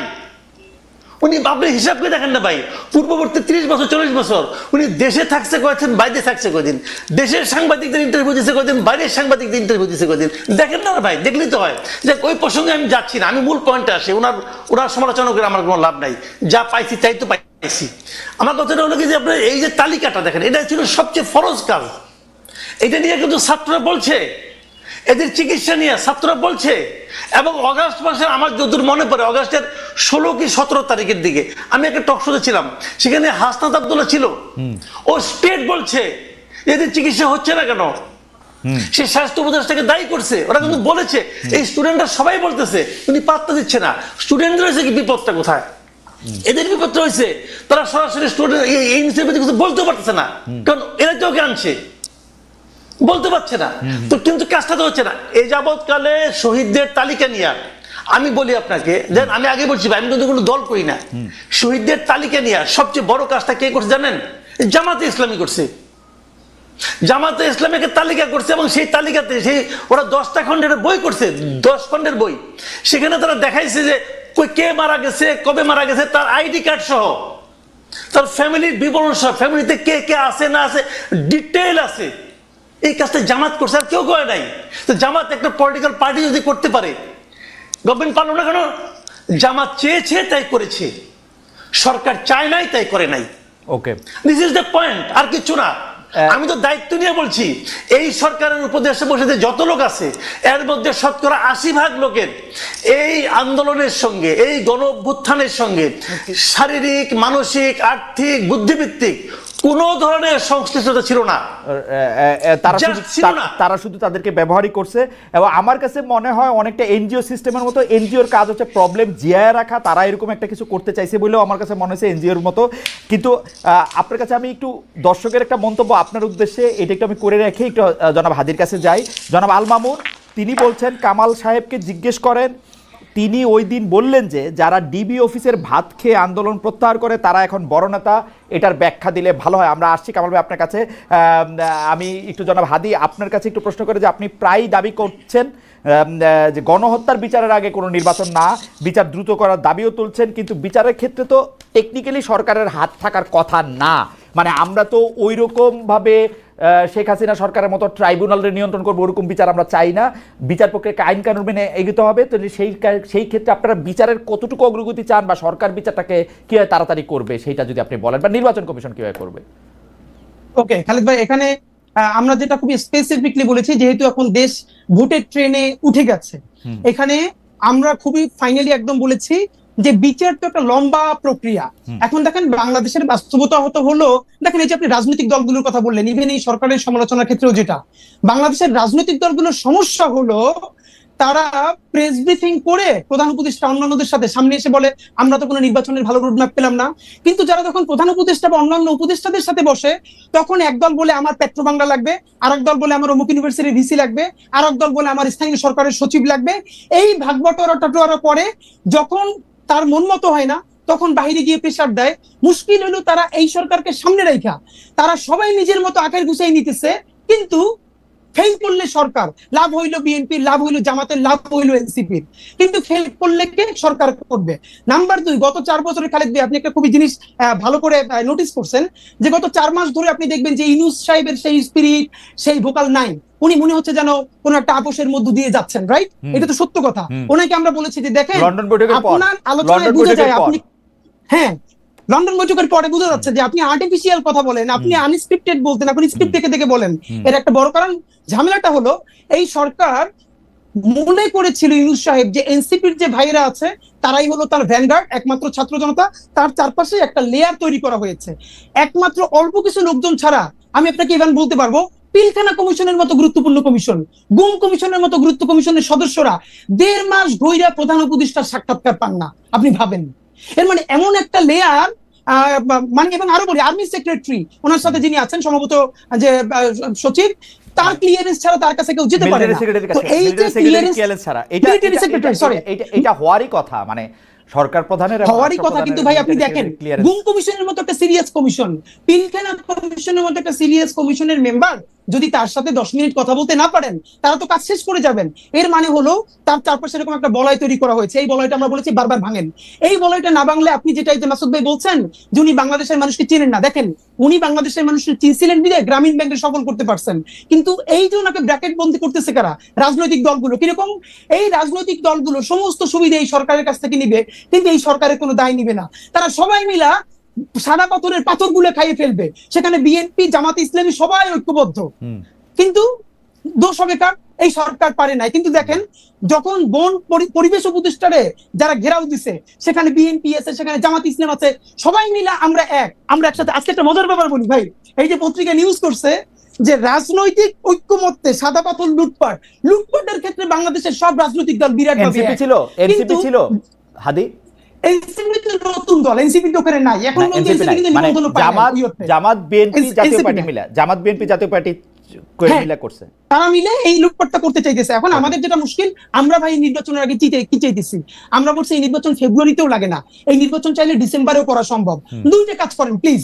এক নম্বরে হলো এই বিচার তো লম্বা সময় ধরে চলবে, কিন্তু অ্যাটলিস্ট যারা একদম নির্দেশদাতা, আপনি তাদের কিছু বিচারের অন্তত আমাদেরকে দেখাই যান যে স্বচ্ছ একটা বিচারিক প্রক্রিয়ার মধ্য দিয়ে। কিরকম ধরেন আমি সর্বশেষ দেখছি যে সর্বশেষ প্রধানমন্ত্রী সহ আরো কয়েকজনের বিরুদ্ধে বিচার প্রক্রিয়া, সাক্ষ্য গ্রহণ শুরু হয়েছে। এটাকে আর কিভাবে এক্সপেডিট করা যায় আপনার কাছে কি মনে হয়? খালেদ ভাই এইটা দেখেন, এই যে ট্রাইব্যুনাল 2 এইটা গঠন হয়েছে কিছুদিন আগে, অথচ আমরা এই সরকার গঠন হওয়ার সাথে সাথে বলছি ট্রাইব্যুনাল 2 কেন? হাদি, আপনি একজন শিক্ষক মানুষ, আপনি এটা বলেন মামলাটা তো রেডি হইতে সময় লাগে। এইটা একটা এত বড় মামলা, আপনি যদি যেন তেন প্রকারে রেডি করেন, পরের সরকার আসলে বা অন্য কেউ আসলে, অন্য কারো বাজে ইন্টেনশন থাকলে এটা তো টিকবে না। মামলাটা তো রেডি করতে হবে। খালেদ ভাই আপনি একটু আন্তর্জাতিক অপরাধ ট্রাইব্যুনালে যারা কাজ করতেছে তাদেরকে একটু কাইন্ডলি ডাইকে কথা বলেন যে এই মামলা যেন খুবই ভালো ডকুমেন্টেড করে দ্রুত করা যায়। এই জন্য তাদের এক্সট্রা কি ইনিশিয়েটিভ ছিল আমি আপনাদের বলি, দায়িত্ব নিয়ে আপনি ফ্যাক্ট চেক করেন। এই যে আইসিটি করা হয়েছে, তাদের সাথে পুলিশ দেওয়া হয়েছে না, সব থেকে দুর্বলতম পুলিশ, যার কান্দা থেকে বন্দুক খুলে বলে আমাদেরকে বলতেছে সেখানকার সদস্যরা। এমনও হয়েছে যে অপরাধী ধরতে গেছে, পুলিশ দৌড়িয়ে পারে না, তো এই যে আন্তর্জাতিক অপরাধ ট্রাইব্যুনালের যে টিম, তারা দৌড়ে আসামি ধরতেছে। কিরে ভাই, ওকে, মানে অপরাধ ট্রাইব্যুনালের যে আপনি রাখছেন। আবার আসবো আপনার কাছে, আপনার বক্তব্য পরিষ্কার। আমি একটু কামাল ভাইয়ের কাছে ফিরি। কামাল ভাই, আপনার বিরুদ্ধে বা আপনার কাছে জানতে চাওয়া হয়েছিল যে জনাব আল মামুন প্রশ্নটি করেছিলেন, আপনি যদি এই ব্যাপারটা একটু অ্যাড্রেস করতেন যে আপনি কয়েকদিন আগে বলেছিলেন জুলাই যোদ্ধাদের না, মানে এই আন্দোলনকারীদের সম্পর্কে যে ডিবি অফিসে ভাত খেয়ে যারা আন্দোলন প্রত্যাহার করেছিল তারা নেতা বনে গেছেন, এইরকম একটা কথা বলেছিলেন। আর আর আর কামাল ভাই, আমি আরেকটু বলি, আমাদের দর্শকদের মধ্যে একটা বড় অংশ বলতেছেন যে এখন পর্যন্ত বোঝা গেছে কেন আমি ডক্টর মোহাম্মদ ইউনূসের সাথে কথা বলি, কারণ ডক্টর মোহাম্মদ ইউনূস আমাকে দাওয়াত দেন নাই। এই কথা ঠিক না। ডক্টর মোহাম্মদ ইউনূসের কাছ থেকে আমার কোনো দাওয়াত খাওয়ার শখ নাই। ডক্টর মোহাম্মদ ইউনূস তো আমাকে মানে উনার দাওয়াত আমি বাই বড়লোক দাওয়াত, বড় দাওয়াতের দরকার নেই। আমি বলছি উনি আমাকে সাক্ষাৎকারটার জন্য আমি অনেক চেষ্টা করছিলাম, উনি আমাকে বাদে সবাইকে সাক্ষাৎকার দিয়ে বেড়াইতেছেন এই প্রধান উপদেষ্টা হওয়ার পরে। দাওয়াতের আমার দরকার নাই ভাই, দাওয়াত শব্দটা আমি ভুল কইছি। ডক্টর মোহাম্মদ ইউনূস ওই হাদিরে, কামাল ভাইরে এদেরকে দাওয়াত দেন, আরো লোকদের দাওয়াত দেন, আমারে দাওয়াত না দিলেও চলবে। আম গুড। কামাল ভাই, আপনি যদি একটু বলতেন যে এই আপনি বলছেন যে যারা ডিবি অফিসে খাওয়া দাওয়া করে নেতা বনে গেছে, এইটার ব্যাখ্যা চাইছে আপনার কাছে। কামাল ভাইকে আমরা শুনতে পাচ্ছি না কোনো কারণে। কামাল ভাই কি মানে কামাল ভাই বলছেন কিন্তু শুনতে পাচ্ছি না। জি কামাল ভাই, আপনি কি শুনতে পাচ্ছেন? এবার পাচ্ছি কামাল ভাই, এবার পাচ্ছি। আচ্ছা, আমি আপনাকে বলি, ওটা একটা প্রসঙ্গক্রমে এসেছিল। প্রসঙ্গটা আমি বলি, একটা মানে হঠাৎ করে বলে না অনেক কিছু বোঝা যায় না। আমার প্রসঙ্গটা ছিল এখানে যে একটা প্রশ্ন উঠেছিল আমার কাছে, যে আমি কিন্তু একদম শুরু থেকেই বলে আসছিলাম যে এই সরকারে দুজন ছাত্র উপদেষ্টা নেওয়াটা ছিল এই সরকারের জন্য একটা বড় ব্লান্ডার। এই কথাটা আমি বলেছিলাম। কেন বলেছিলাম সেটা ব্যাখ্যা করতে যাই বলেছিলাম যে এই ছাত্রদের কিন্তু যাদেরকে নিয়েছিলেন তাদের প্রজ্ঞা, তাদের মেধা, তাদের যোগ্যতা নিয়ে কিন্তু আমি কোনো প্রশ্ন করি নাই এই কারণে তাদের তো আমি টেস্ট করি নাই। কীভাবে আমি বলবো এটা, কাজে ওইটা আমি বলি নাই। আমি বলেছিলাম ওদেরকে নেওয়ার মাধ্যমে পুরো দেশের যে ঐক্যবদ্ধ ছাত্র যারা ছিল, ছাত্র শক্তি যেটা যুব শক্তি, সেই শক্তিটাকে ভেঙে দেওয়া হয়েছিল। অনেকের মধ্যে প্রশ্ন জেগেছিল যে উনি যদি হয় তাহলে আমি নই কেন, আমি উনার চেয়ে কিসে কম, অথবা উনি কোন বিবেচনায়। এই প্রশ্নটা অনেক ইয়াংদের মধ্যে আমি শুনেছি। কেন শুনেছি সেটাও আমি বলি। কিভাবে শুনেছিল? এভাবে যে আমি ওই দিনই ওই 8 তারিখে একটা টেলিভিশনে ছিলাম, যখন ওইখানে ওই ঘোষণা করা হচ্ছিল নামগুলো, তখন ওইটাকে মূল্যায়ন করার জন্য বলা হয়েছিল। তখন আমার সঙ্গে ওখানে ইন্ডিপেন্ডেন্ট ইউনিভার্সিটি, সম্ভবত একটা প্রাইভেট ইউনিভার্সিটি একজন স্টুডেন্ট ছিল, সমন্বয়ক ছিল। ওই ভদ্রলোকের তখন মাথার মধ্যে কাটা ছিল, এখানে একটা প্লাস্টার লাগানো ছিল মাথার মধ্যে, সে আমার সঙ্গে ছিল। এবং সেখানে তার সঙ্গে আলাপ করতে করতে দেখলাম সে খুবই আনহ্যাপি। সে বলতেছে যে ঢাকা ইউনিভার্সিটি থেকে 2 জনকে নেওয়া হলো উপদেষ্টা হিসাবে, তা আমরা আমাদের এই ত্যাগের কি মূল্যায়ন হলো? দেখেন, ওরা কিন্তু তাৎক্ষণিক মূল্যায়ন খুঁজতেছে। এটা তো মূল্যায়ন খোঁজার ব্যাপার ছিল না, ব্যাপারটা ছিল স্টুডেন্টরা থাকবে প্রেশার গ্রুপ হিসাবে। যদি এমন হতো যে একটা স্টুডেন্টদের সম্পর্কগুলি সমন্বয়কে নিয়ে একটা প্রেশার গ্রুপ করতো, তারা সরকারের সঙ্গে প্রতি 15 দিন পর পর বসতো, বসে বলতো জনগণ এটা চায়, আপনি এটা করতে পারছেন না, তারা একটা প্রেশার দিত, সেটা হতে গভর্নমেন্টের জন্য ভালো। আমি তখন বলেছিলাম যে এই যে 2 জনকে নেওয়া হয়েছে কোন বিবেচনায়? এরা তো মানে 1 নম্বর কথা, তারা ঢাকা ইউনিভার্সিটির যে ইউনিভার্সিটির একজনও নিহত হয় না, যদি আমি ওইভাবে ধরি। প্রাইভেট ইউনিভার্সিটিগুলো তারা তো অনেক ভূমিকা রেখেছে। এবং তারও চেয়ে বড় কথা যে আপনার ওরা কিন্তু আপনার ওখানে মুচুলাকে দিয়ে চলে আসছিল ভাতের হোটেল থেকে, যে তারা আন্দোলন প্রত্যাহার করলো। তারপর আন্দোলনটা আবার নতুন করে জায়গায় তুললো কে? এই প্রাইভেট ইউনিভার্সিটিগুলো। তো প্রাইভেট ইউনিভার্সিটি কি মূল্যায়ন আপনারা করেন নাই তো। আমি কিন্তু এইভাবে টু দ্য পয়েন্ট, মানে এদেরকে অবমূল্যায়ন করার জন্য বলছি না, আমি বলছি যে এদেরকে নেওয়াটা পুরো জিনিসটাকে মানুষের মধ্যে, ইয়াংদের মধ্যে যে একটা প্রশ্ন সৃষ্টি করেছিল, সেই কথা বলতে যে এই টাইম বলেছি। এবং আমি ঠিক মনে, অনেকে বলেছে যে প্রেশার দিয়ে করানো হয়েছে, আমি ওকে, এরা কিন্তু বিএনপির অনেক লোককে ভাতের হোটেলে নেওয়া হয়েছে, কেউ তো মুচুলাকে দিয়ে আসে নাই। আপনার ওই মুচুলাকে দিয়ে আন্দোলন প্রত্যাহার করছিলেন কেন? তারপরে যদি প্রাইভেট ইউনিভার্সিটিগুলো আন্দোলনটাকে আরো বেগবান না করতো, তাহলে কিন্তু কামাল ভাই, আপনার কাছে কি মনে হয় না যে একটা 25 থেকে 30-এর ব্যান্ডের কিছু তরুণদেরকে যদি ওই রকম ভাবে, যেভাবে যৌথ রিমান্ড করে, আমরা কিন্তু শুনেছি যে একবার ডিজিএফ এর কাছে, একবার ডিবির কাছে, তারা কোথায় আছে জানে না, তাদেরকে চোখ বাঁধা হয়েছে, এইসব ক্ষেত্রে তো অনেকেই আসলে মুচলেকা দিবে, সেখানে মুচলেকা দেওয়াটাকে আপনি এত বড় করে কেন দেখতেছেন? বা ভাতের হোটেলে ভাত খাওয়া, ডেরোগেটরি রিমার্ক কেন? আমি বললাম তো, এই হারুনের হোটেলে এর আগে অনেক লোক ভাত খেয়েছে, এখন ওনারা যদি বয়সজনিত কারণে অন্যদের মতো শক্ত দৃঢ় না হতে পারেন, তাহলে ওনারা এখন এই বয়সজনিত, আমরা কিন্তু কামাল ভাই 111-এর কথা, 111-এর সময়ের কথা আপনার নিশ্চয়ই মনে থাকবে। সেই সময় 111 না কি 11, এটা 111, আমি হারুনের হোটেলের কথা বলছি। যে না, 111-এর সময় আপনার নিশ্চয়ই মনে থাকবে যে আগের কথা বলতেন, 111-এ অনেকে অনেক কিছু বলছে, ওগুলো আমাদের সব মনে আছে। ওবায়দুল কাদের কি বলছে, আব্দুল জলিল কি বলছে, ওগুলো সবই আমরা দেখছি। সাইফুর রহমান কি বলেছেন, সবই আমরা দেখছি, ওগুলো ভিডিও আমরা দেখেছি। বাট সেটা তো অন্য হিসাব। কিন্তু এখানে তো, এবং ওখানে কেউ কিন্তু মুচুলাকা দিয়ে আসে নাই, এখানে তো তারা আন্দোলন প্রত্যাহার ঘোষণা দিয়েছে। আচ্ছা ঠিক আছে, আমরা একটু জনাব হাদির কাছে আসি এই বিষয়ে। জনাব হাদির কাছে যাওয়ার আগে আমি 2-1টা বিষয়, একটু আমাদের অনেক দর্শক আজকে এঙ্গেজ হয়েছেন। কামাল ভাই, আপনার অনুমতি নিয়ে একটু বেশি সময় যদি আমাদের সঙ্গে থাকেন। হাদি, আপনি যদি একটু বেশি সময় থাকেন, কারণ অনেক দর্শক আমাদের সঙ্গে আছে, একটু যদি থাকেন। একজন প্রশ্ন করেছেন, জুলাই আন্দোলনে খালেদ মহিউদ্দিন আপনার অবদান কি? আমার কোনো অবদান নাই জুলাই আন্দোলনে, আমি সাংবাদিক মানুষ, আন্দোলনে অবদান আমার নাই। 2 নাম্বার হচ্ছে যে তারেক সাহেবের ইন্টারভিউ কেন নেন নাই? তারেক সাহেবের ইন্টারভিউ নিতে গত 5 বছর ধরে আমি ক্রমাগত চেষ্টা করে যাচ্ছি, তারেক সাহেব আমাকে ইন্টারভিউ দিচ্ছে না। শেখ হাসিনার ইন্টারভিউ নেওয়ার জন্য আমি গত 8-9 বছর অনেকবার চেষ্টা করেছি। একবার ডয়েচে ভেলে থেকে বিশেষ অ্যাসাইনমেন্টে উনি জেনেভায় এসেছিলেন, জেনেভায় তার হোটেলের নিচে দাঁড়িয়েছিলাম, উনি পুলিশ দিয়ে আমাকে, মানে সুইস পুলিশ দিয়ে আমাকে সেই জায়গা ত্যাগ করতে বাধ্য করেছেন। এমনকি সজীব ওয়াজেদ জয়, আমি ডয়েচে ভেলেতে থাকা অবস্থায় আমার আরেক কলিগকে ইন্টারভিউ দিয়েছেন, আমাকে ইন্টারভিউ দেন নাই। ডক্টর মোহাম্মদ ইউনূস যতদিন আসলে সরকারের প্রধানের ক্ষমতায় ছিলেন না, তখন আমাকে ইন্টারভিউ দিয়েছেন, প্রথম ইন্টারভিউটা, এখন দেন নাই। সেটাই হচ্ছে কথা। আমি জনাব হাদি আপনার কাছে আসি।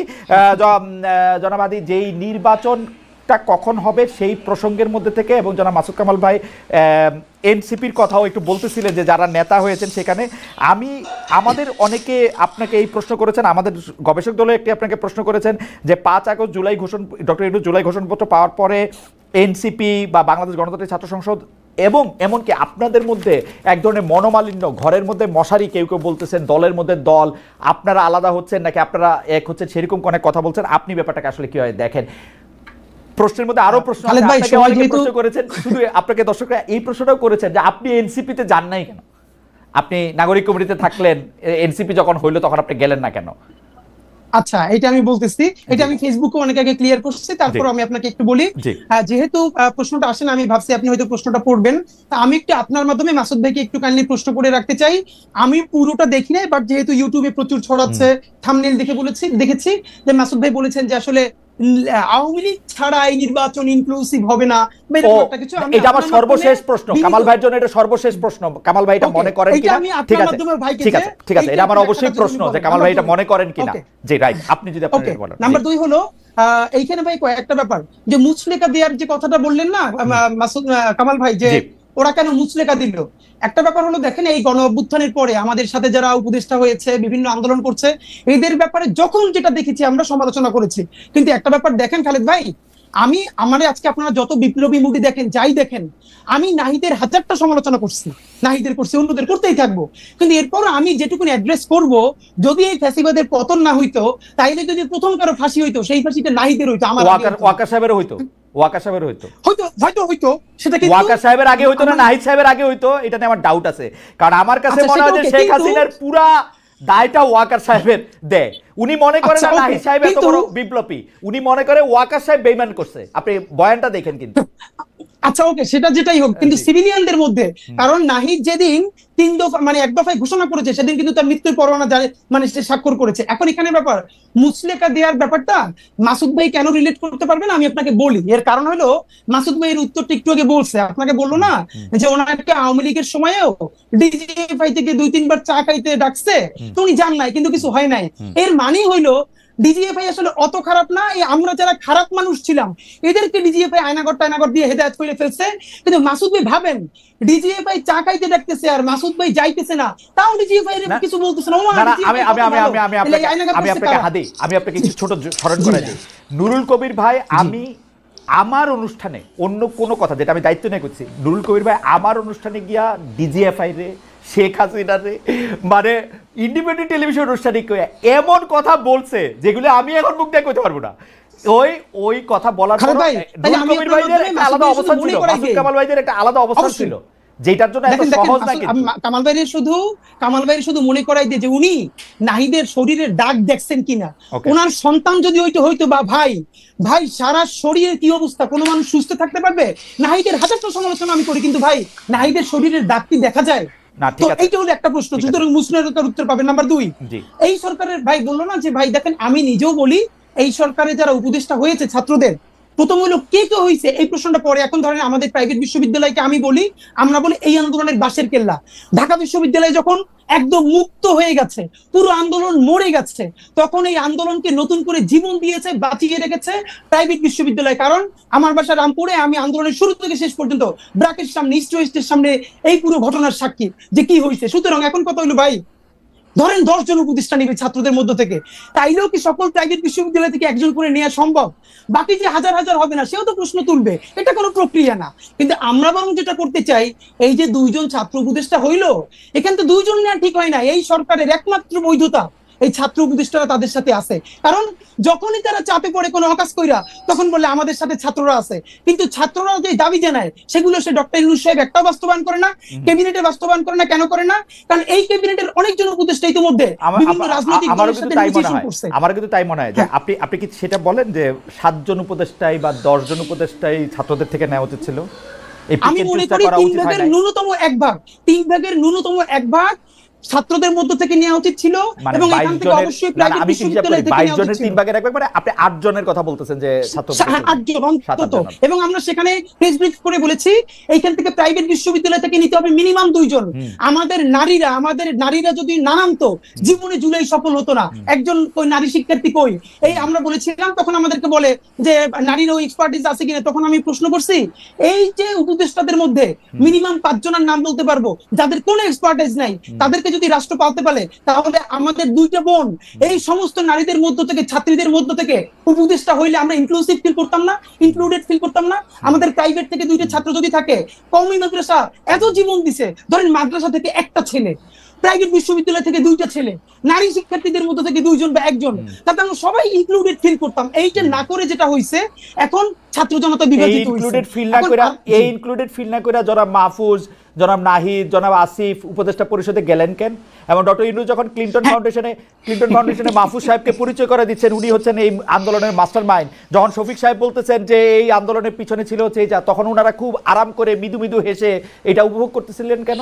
ওনারা কেন বললেন না যে আমাদের ভাই বোনরা না আসা পর্যন্ত আমরা থাকবো না এখানে? দেখেন এই জন্যই বলছিলাম যে মাহফুজ আলমের ব্যাপারে আমরা একটা পরামর্শ দিয়েছিলাম, এইটি কিছুদিন আমার মনে হয় বাস্তবায়ন হচ্ছে। যেমন আমি বলছিলাম ওনার হাত থেকে ফোন কাইডে নেওয়া হোক, উনি যখন পোস্ট করতে চাইবেন এটা প্রধান উপদেষ্টা দেখে পোস্টটা দিয়ে দিবেন। এরপর উনি অনেকদিন চুপচাপ ছিল, এরপর সরকার কিছুটা নিরিবিলিও ছিল।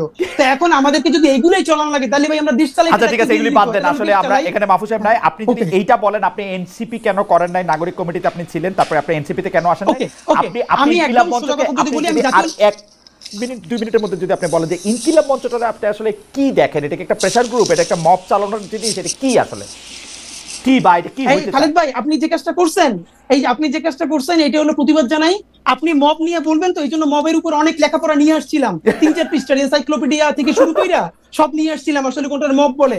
আপনার শুধু দায়িত্ব নিয়ে বলি, ইনকিলাব মঞ্চ গত 1 বছরে 100-এর উপরে রাজপথে প্রোগ্রাম করছে, সিরিয়াস প্রোগ্রাম। এর একটা প্রোগ্রামে ইনকিলাব মঞ্চ কোনোদিন কারো গায়ে হাত দেওয়া তো দূরের কথা, 1 টাকার জিনিস নষ্ট করছে।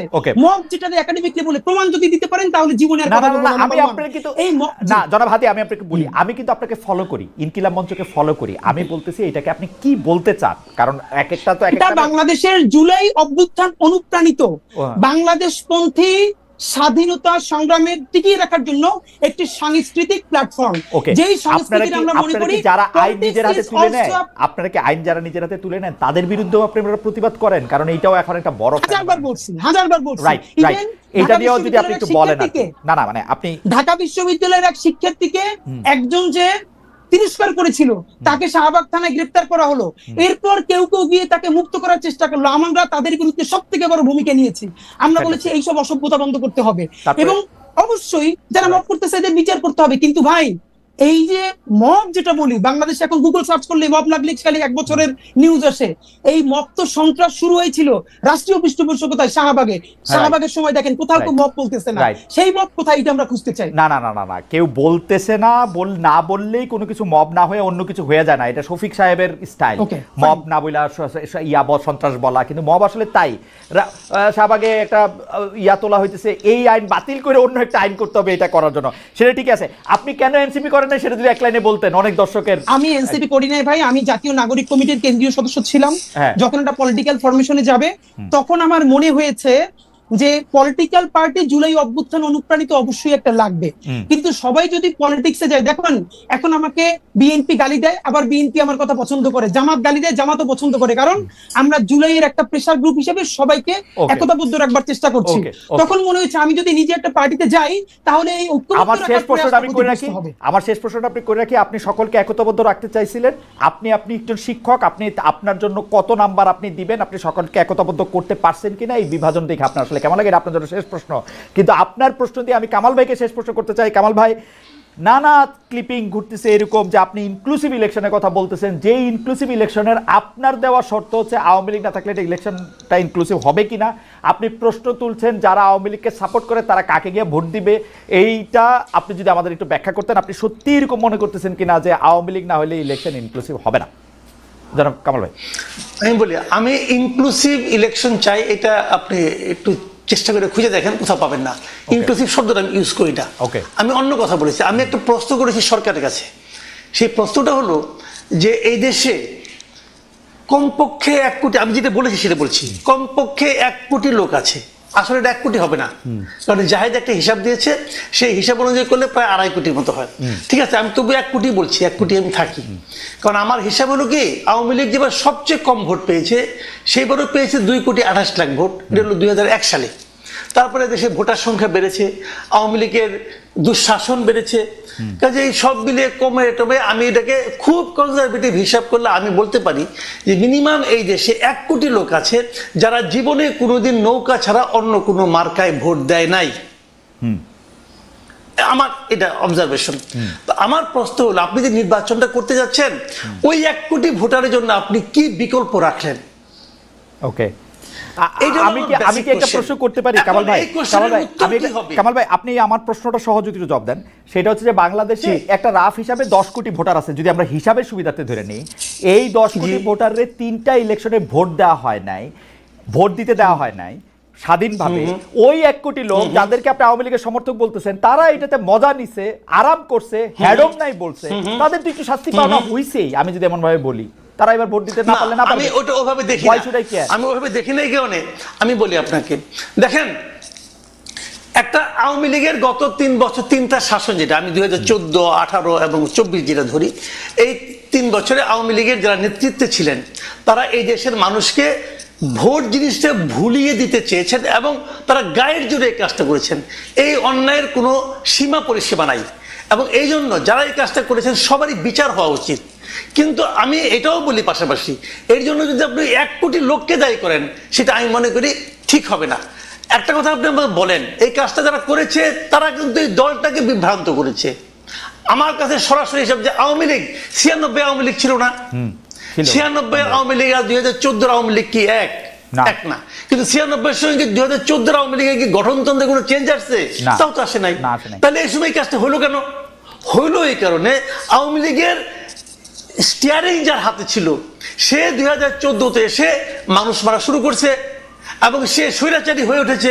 সেই দলটাকে আমি আপনাকে সিম্পল একটা এক্সাম্পল দিয়ে বলি ভাই, সরাসরি, তাহলে বুঝবেন আপনি, জিনিসটা আরো ক্লিয়ার হবে। ধরেন একটা বাস, ধরেন একটা টাটা বাস অথবা একটা মার্সিডিজ বাস, ধরেন সে মার্সিডিজ বাস গাড়ি অ্যাক্সিডেন্ট করে 1-2 জন লোককে মেরে ফেললো। দোষ এই জন্য কি আপনি মার্সিডিজ কোম্পানিকে যে দায়ী করবেন? না, করব না। কিন্তু না করব না, এটা মার্সিডিজ বাসের জন্য এটা ঠিক আছে, কিন্তু কামাল ভাই আমি বলি আপনাকে, দেখেন আমার একটু প্রশ্ন করার সময় দেন, প্রশ্ন করার সময় দেন। আমি প্রশ্ন করব, আমি শেষ করে আমার কথা আপনি উত্তর পেয়ে যাবেন। আমি বলি আপনাকে, এখানে গাড়িটা যে চালিয়েছে তার দোষ, রাইট, তাকে আপনি শাস্তি দেন, তাকে বিচার আওতায় আনেন। তা আওয়ামী লীগ যারা চালিয়েছে গত 15 বছর, তারা প্রত্যেকটা লোক যদি খারাপ হয় প্রত্যেকটা লোককে বিচারের আওতায় আপনি আনেন, প্রত্যেকের লোককে আপনি আনেন। আমার কোনো আপত্তি নেই। এমনকি উপজেলা পর্যায়ে পর্যন্ত, এমনকি ইউনিয়ন পর্যায়ে পর্যন্ত যারা আওয়ামী লীগের কাজগুলি করেছে, ব্যক্তি ধরে ধরে, তার অপরাধ ধরে ধরে তাদেরকে প্রত্যেকটা আপনি বিচার করেন। কিন্তু যারা আওয়ামী লীগের সঙ্গে জড়িত, আওয়ামী লীগ করে না, আওয়ামী লীগ করে না মানে কি, তারা আওয়ামী লীগের কমিটিতে ছিল না, আওয়ামী লীগের সুবিধা নেয়নি, অথবা আওয়ামী লীগকে কেবল ভোট দেয়, অনেক লোক আছে এরকম, যারা আওয়ামী লীগের যে ভোটটা দিয়ে আসে আর কিছু না, এবং সে নৌকা মার্কা ছাড়া আর কোনো মার্কে ভোট দেয় না। এরকম লোকের সংখ্যা আমি বললাম মিনিমাম 1 কোটি আছে। সেই লোকগুলির জন্য আপনার বিকল্প আপনি কি রাখবেন? এই প্রশ্নটা আমি করতে পারবো না। পারবেন, কিন্তু আমি প্রশ্নটা করি, এই প্রশ্নটা আমি কামাল ভাই বলি, আপনি যে মার্সিডিজ গাড়ির উদাহরণটি দিয়েছেন, যেখানে চালকের উদাহরণ দিয়েছেন, যেখানে প্যাসেঞ্জারের উদাহরণ দিয়েছেন, আওয়ামী লীগের সেই সমর্থক 1 কোটিকে যদি আপনি প্যাসেঞ্জার বলেন, তারা কোনোদিন ওই চালকের ব্যর্থতাকে চালকের ব্যর্থতা মনে করে না, আমার অন্তত জানা নাই। তারা যে এরা না থাকলে, যাদেরকে আপনি ধরে ধরে বিচার করা করতেছেন, তারা ভোট দিতে চায়, এটাও আমি কোনো সময় শুনি নাই। তারা মনে করে ওই চালক যে গাড়ি চালাইয়া গাড়ি নষ্ট করছে, তাদের মাথা ভাঙছে, তাদের পোলাপাইন ভাঙছে, ঠিকই করছে, এবং তারা এর জন্য চালকের শাস্তি টাস্তি, চালকের ছবি না থাকলে তারা নৌকার ছবি দেখে না ভাই। আর এটা যদি দেখতো তাহলে তো শেখ হাসিনা ইলেকশনই দিত, মানে আমারও মনে হয়। এটা তো আপনার অপিনিয়ন, এটা তো আমার কোনো সমস্যা নাই, এটা আপনার অপিনিয়ন, কোনো প্রবলেম নেই। আপনি এবার তাহলে দিয়ে দেখেন না, এবার আপনি ইলেকশন করবেন, সেখানে শেখ হাসিনা কোনো মাথার ছবি থাকবে না, কারো ছবি থাকবে না, দেখেন ওই লোকগুলি কি করে। ওকে, ঠিক আছে, এটা একটা প্রস্তাব। জনাব হাদি, আপনি প্রস্তাবটাকে একটু অ্যাড্রেস করতে পারেন অল্প সময়ের জন্য, আমরা শেষ পর্যায়ে চলে আসছি। আর আপনি যে আপনি যে বিভাজন থেকে ঐক্যবদ্ধ রাখতে চেয়েছিলেন, তাতে আপনি সফল না ব্যর্থ, ওইটাও যদি একটু বলেন, দুইটাই। আচ্ছা, তার আগে আমি একটু ভাইয়ের কয়েকটা রেসপন্স করি। নাম্বার 1, ভাই বলেছেন লীগের 1 কোটি ভোটার, আমি ধরে নেই 1 কোটি ভোটার না, 18 কোটির মধ্যে 9 কোটি ভোটার লীগের। আমি শুধু খালেদ ভাইরেও জিজ্ঞেস করি থাকে, আর মাসুদ ভাইরেও, জার্মানিতে 5 বছর আগেও গবেষণা হয়েছে যে প্রচুর মানুষ এখনো নাজিদের সমর্থন করে। শুধু তাই না, প্রচুর না, হাদি কারেকশন, প্রচুর না। আমি আপনাকে বলি ভাই, less than 5%। ফাঁকে একটু বলি ভাই, এই যে ভারতে কিছু বছর আগে আবারও আইন করে হিটলারের মাইন ক্যাম্প বই নিষিদ্ধ করা হয়েছে, মানে হিটলারকে মানুষ এতভাবে পড়তে চাইতেছে। এখন কথা হইলো, আপনার কি প্রথমে যুক্তি নাকি ন্যায় অন্যায়? আপনি যুক্তি দিয়ে অনেক কথা বলতে পারবেন, কিন্তু বিচার করবেন কিনা, জাস্টিস করবেন কিনা? আমাদের প্রথম অবস্থানটা হইলো, লীগ কোনো রাজনৈতিক দলই নয়, আওয়ামী লীগ বাংলাদেশে কোনো রাজনৈতিক দলই নয়, এটা একটা সোজা কথা মাফিয়া গোষ্ঠী। আর উনি ভাই বললো না যে এই আওয়ামী লীগ কি 96 আওয়ামী লীগ এক কিনা? অনেকে যেটা করে, ওই যে এই আওয়ামী লীগ খুব খারাপ, 96 আওয়ামী লীগ ভালো ছিল, 96 আওয়ামী লীগ ভালো ছিল না, তাহলে বাকশাল করছিল কে? আইয়ুব খানের বেসিক ডেমোক্রেসির বিরুদ্ধে দাঁড়াইয়া মহান মুক্তিযুদ্ধের মতো একটা জনযুদ্ধ যাদের নেতৃত্ব করছে, লক্ষ লক্ষ মানুষ জীবন দিছে, সেইটার মাত্র নতুন দেশের 4 বছরের মধ্যে এসে বাকশাল কইরা সব দলগুলোর ধ্বংস করছে, সব পত্রিকার ধ্বংস করছে। তাহলে সেই আওয়ামী লীগ কে করছে? মানে এই আওয়ামী লীগ 96, তাহলে এই 96 এর আগে তো 75-এর আওয়ামী লীগ কি করছে, 74-এর আওয়ামী লীগ কি করছে, বাকশাল কি করছে, 30,000-এর অধিক জাসদ নেতাকর্মী থেকে শুরু কইরা বিরোধী দলীয় নেতাকর্মীকে প্রথম রাষ্ট্রীয় মদতে গুম কি করছে, সিনিয়র শিক্ষকদেরকে গুম কি করছে। এর মানে আওয়ামী লীগ একটা কাল্ট, আওয়ামী লীগ একটা সেমি রিলিজিয়ন, এটা কোনো পলিটিক্যাল পার্টি না। আপনি দেখবেন খালেদ ভাই, আপনাকে গ্যারান্টি দিয়ে বলি, আপনার বন্ধু বান্ধব যারা আওয়ামী লীগের সব সাপোর্টার, তাদের সাথে গল্প করবেন, আমি আজ পর্যন্ত একজন মানুষ পাই নাই যারা অন্তত বন্ধু বান্ধব। কিন্তু হাদি আমি আপনার সাথে আপনি মানে যে ধরেন যে বিভাজনের রেখার কথা আপনি বলতেছেন, কালি আওয়ামী লীগ করে বলে সেটাকে একটা কাল্ট বলতেছেন, এরপর আর কথা আগায় না। আপনি আওয়ামী লীগ কাল্ট বলাই, আপনি পরের কথায় যান। কারণ হচ্ছে যে এই কাল্টের রাজনীতি, এই কাল্টবাদী রাজনীতি আমি 15 বছর ধরে দেখে আসছি। আমি আওয়ামী লীগের কাছে কথা বলছি বলে আমি জামাত, আমার বাপ জামাত, উমুক শিবির, উমুক বিএনপি, এই কথা, এই কাল্টবাদী রাজনীতি আমি আর শুনতে মানে আমার আর ভালো লাগে না। আপনি যারে যা কোন ভাই, একটা প্রশ্ন আপনাকে করছিল যে তাহলে আওয়ামী লীগ না থাকলে তাদের বিকল্পকে, আমি বাইরে হেল্প করি প্রশ্নটার উত্তর দিয়া যে নৌকা মার্কা তো থাকবে না, তাহলে না এটা বলে না, এটা বলে না, কিন্তু আদি আপনি খেয়াল করেন, আদি আপনি খেয়াল করেন উল্টা বলছে উনি বলছে যে না ভাই বলেছে 1 কোটি যে ভোটার, ওই ভোটাররা মূলত তাদের জন্য বিকল্প কি রাখছেন, এটা আমি বিকল্পের কথাও বলে না আসলে। উনি বলছে যে আমি যখন বললাম যে আওয়ামী লীগ যারা সাপোর্ট করে তারা প্যাসেঞ্জার হইলেও তারা ড্রাইভারের অ্যাক্সিডেন্টের জন্য ড্রাইভারকে দায়ী করে না। ওকে তাহলে ভাই আমি তবুও বলছি যে এটা আমরা ভোটে পরীক্ষা করে দেখি। আপনার কথা হয়তো ঠিক, কিন্তু আমরা এটা ভোটে পরীক্ষা করে দেখি, কোনো ছবি বা কোনো কিছু। এখন ভোটে যে পরীক্ষা করবেন, এই জন্য হাজারবার বলছি আমাদের লাগবে একটা ট্রুথ এন্ড রিকনসিলিয়েশন কমিশন। সেই পৃথিবীতে বহু দেশে যে সব জায়গায় গণহত্যা হয়েছে, দেখেন আমি আপনাদেরকে হাজারবার বলি ভাই, আমি হাই টোনে কথা বলি, এর মানে এই না আমি মানুষের মানবিক মর্যাদা ভুলুণ্ঠিত করার পক্ষে। আমরা হাজারবার বলেছি, যেই আওয়ামী লীগের সে যদি কেউ কমিটিতেও থাকে, সে যদি আয়নাঘর না করে, গুম না করে, খুন না করে, জুলাইতে মানুষকে গুলি না করে, তার বিরুদ্ধে একটা মামলাও দেওয়া যাবে না, তাকে গ্রেফতার করা তো দূরের কথা। কিন্তু এটা তো একটা প্রক্রিয়ার মধ্যে দিয়ে যাওয়া লাগবে। আপনি কেমনে করবেন? এই সরকারের বড় ব্যর্থতা, এখন সে বিচারকে অ্যাক্সিলারেট করতে পারে না। যত মানুষ আয়নাঘর করছে, গুম করছে, হত্যা করছে, পিলখানা করছে, শাপলা করছে, আপনি যদি তার বিচার করে ফেলতে পারেন, তাহলে বিচারের বাইরে যে সব আওয়ামী লীগ আছে সে তো ক্রিমিনাল অফেন্স করে নাই, তাহলে আপনি তার তওবা কমিশন করেন। বিচার করে ফেলতে পারবে না তো, বিচার করে ফেলতে হাদি বিচার করে ফেলতে পারবে না তো এই সরকার। আসলে মানে প্রত্যেকটা জিনিস তো একটা মেকানিজম আছে, হয়তো এটা তৈরি করতে পারে, হয়তো তৈরি করতে পারে, হয় কি হাদি আপনার বক্তব্যের, আমি কিন্তু আপনার বক্তব্য বুঝতে পারি, কিন্তু অনেকে হয়তো আপনাকে ভুলও বুঝতে পারে। আপনি হয়তো এই বিচার করার মানে আপনি হয়তো দেখলেন আরো 500 নতুন মামলা হয়ে গেছে, ওই মামলা লয়ে একটা বাণিজ্য চলতেছে। না, এটা তো আমরা এটা হতে দিব না, এটা হতে দিব না। বাংলাদেশে এটা হইছে, কিন্তু বাংলাদেশে এটা হইছে, কিন্তু হইছে ভাই, হইছে, এটা তো বাস্তবতা। এই যে 5ই আগস্টের পর থেকে তো অন্যান্য যেই গত 17 বছরে আওয়ামী লীগের যেই নেতা বিএনপির বিরুদ্ধে 20টা 30টা করে মামলা কইরা ঘরবাড়ি সারা করছে, কোটি কোটি টাকা কামাই করছে, এখন বিএনপি আবার তাদের বিরুদ্ধে মামলা দিয়ে একই বাণিজ্য করে, আমরা তো এখান থেকে বের হইতে পারি না। তো আমরা বলছি কি, ন্যূনতম বিচারটা যদি ভাই আপনি করতে পারেন, তাহলে এই মামলাকে বন্ধ করতে হবে। কিন্তু এইখানে আমি আপনাকে একটু বলি, আওয়ামী লীগের বিকল্প এই দেশে আছে। 1 নাম্বার তার বন্ধু সিপিবি, যে কালচারালি বলতে চাইছে আওয়ামী লীগকে টিকাই রাখছে, সিপিবি তে ভোট দিবে, স্বতন্ত্র শত প্রার্থী হবে, ভোট দিবে। এই যে গামছা কাদের সাহেব আছে, গামছা মার্কায় ভোট দিবে, সমস্যা নাই তো। কিন্তু প্রতীকী নৌকা না থাকলে তারা হার্ট অ্যাটাক করবে, তাইলে সুবর্ণচরে ধানের শীষে ভোট দেওয়ার অপরাধে আমার মনে হয় আপনি একটু রেগে আছেন তো মনে হচ্ছে মাসুদ ভাইয়ের উপরে বা আমার উপরে, আমি জানি না কার উপরে আপনি রেগে আছেন, কারণ আপনার বক্তব্য পরিষ্কার যে ধরেন মাসুদ ভাই কিন্তু এই আওয়ামী লীগকে টিকায় রাখা হ্যান না তেন না সেগুলি বলে নাই। উনি বলতে চাইছে যে এটা আসলে আমরা টেস্ট করে দেখি বাকি জনগণ কি বলে এবং তারা এটা কি বলে। আপনি ওইটা যদি একটু জবাব দিতেন যে আপনি যে একতাবদ্ধ রাখতে চাইছিলেন। মাসুদ ভাই লাস্ট একটা প্রশ্ন করি, একটা ভাই টেস্ট করতে দিছে না, আপনি একটা জানেন একটা ইনজেকশন, এইটা নিলে আপনার সন্তান মরার সম্ভাবনা আছে, আবার বাঁচতেও পারে, আপনি জ্ঞাতস্বরে এইটা এক্সপেরিমেন্ট চালাইতে দিবেন? এটা করব না, কিন্তু ওই ইনজেকশন দিয়ে কিন্তু ইনজেকশন এই যে আপনি যে এরকম করে বলতেছেন ওই ইনজেকশন দিয়ে বাচ্চা মরেই যাবে বা মরার সম্ভাবনা আছে, সেই জায়গাতে আর আলোচনা আগায় না। আপনার বক্তব্য ঠিক আছে, তাহলে আর আলোচনা দরকার নাই। মাসুদ কামাল বলছে আওয়ামী লীগ, মাসুদ কামাল ভাই বলছে আপনি মাইনা নেন মাসুদ কামাল ভাই খারাপ লোক, এজন্য আওয়ামী লীগের দোষর হয়েছে, এজন্য এটা বলেন। এটা আপনি বলেন যে কামাল ভাই খারাপ লোক, কামাল ভাই হচ্ছে আওয়ামী লীগের দোষর, এগুলি বলে দেন। কিন্তু আপনি আমারে এটা তো আপনি বলতেছেন, আমি বলতেছি কারণ আছে আপনারা যারা ভালোবাসেন তারা বলতেছেন কামাল ভাই খারাপ লোক, আমি বলি প্লিজ, আমি যে বলি এইটা আমার মুখের উপর না আমি বলতেছি যে আপনি বইলা দেন খারাপ তৈলি তো হইলো, এটা শেষ করেন, কিন্তু ওই জায়গা থেকে বলেন যে খারাপ না তার আমি বলবো কেন, ওইটা আপনি ওই জায়গা থেকে বলেন যে একতাবদ্ধ রাখতে আপনি চাইছিলেন, সেইটাতে আপনি বিভাজনটা দেখেন কিনা এবং একতাবদ্ধের জায়গায় আপনি কতটা সফল বা ব্যর্থ দেখেন। এবং আপনার অনুমতি নিয়ে আপনার কথা শেষ হইলে আমরা খালি কামাল ভাইকে 15টা সেকেন্ড বা 20টা সেকেন্ড শুনবো, অনুষ্ঠান শেষ করে। ভাই আমরা যে জুলাইয়ের স্পিরিটটাকে ঐক্যবদ্ধ রাখতে চাইছিলাম, এইটা আমরা প্রচন্ড কষ্ট করে, যদি আমার নাম্বার দিতে বলেন তাহলে তো সমস্যা, 10-এ তো 10 আমি আমারই দিয়ে দিব, সেটা না।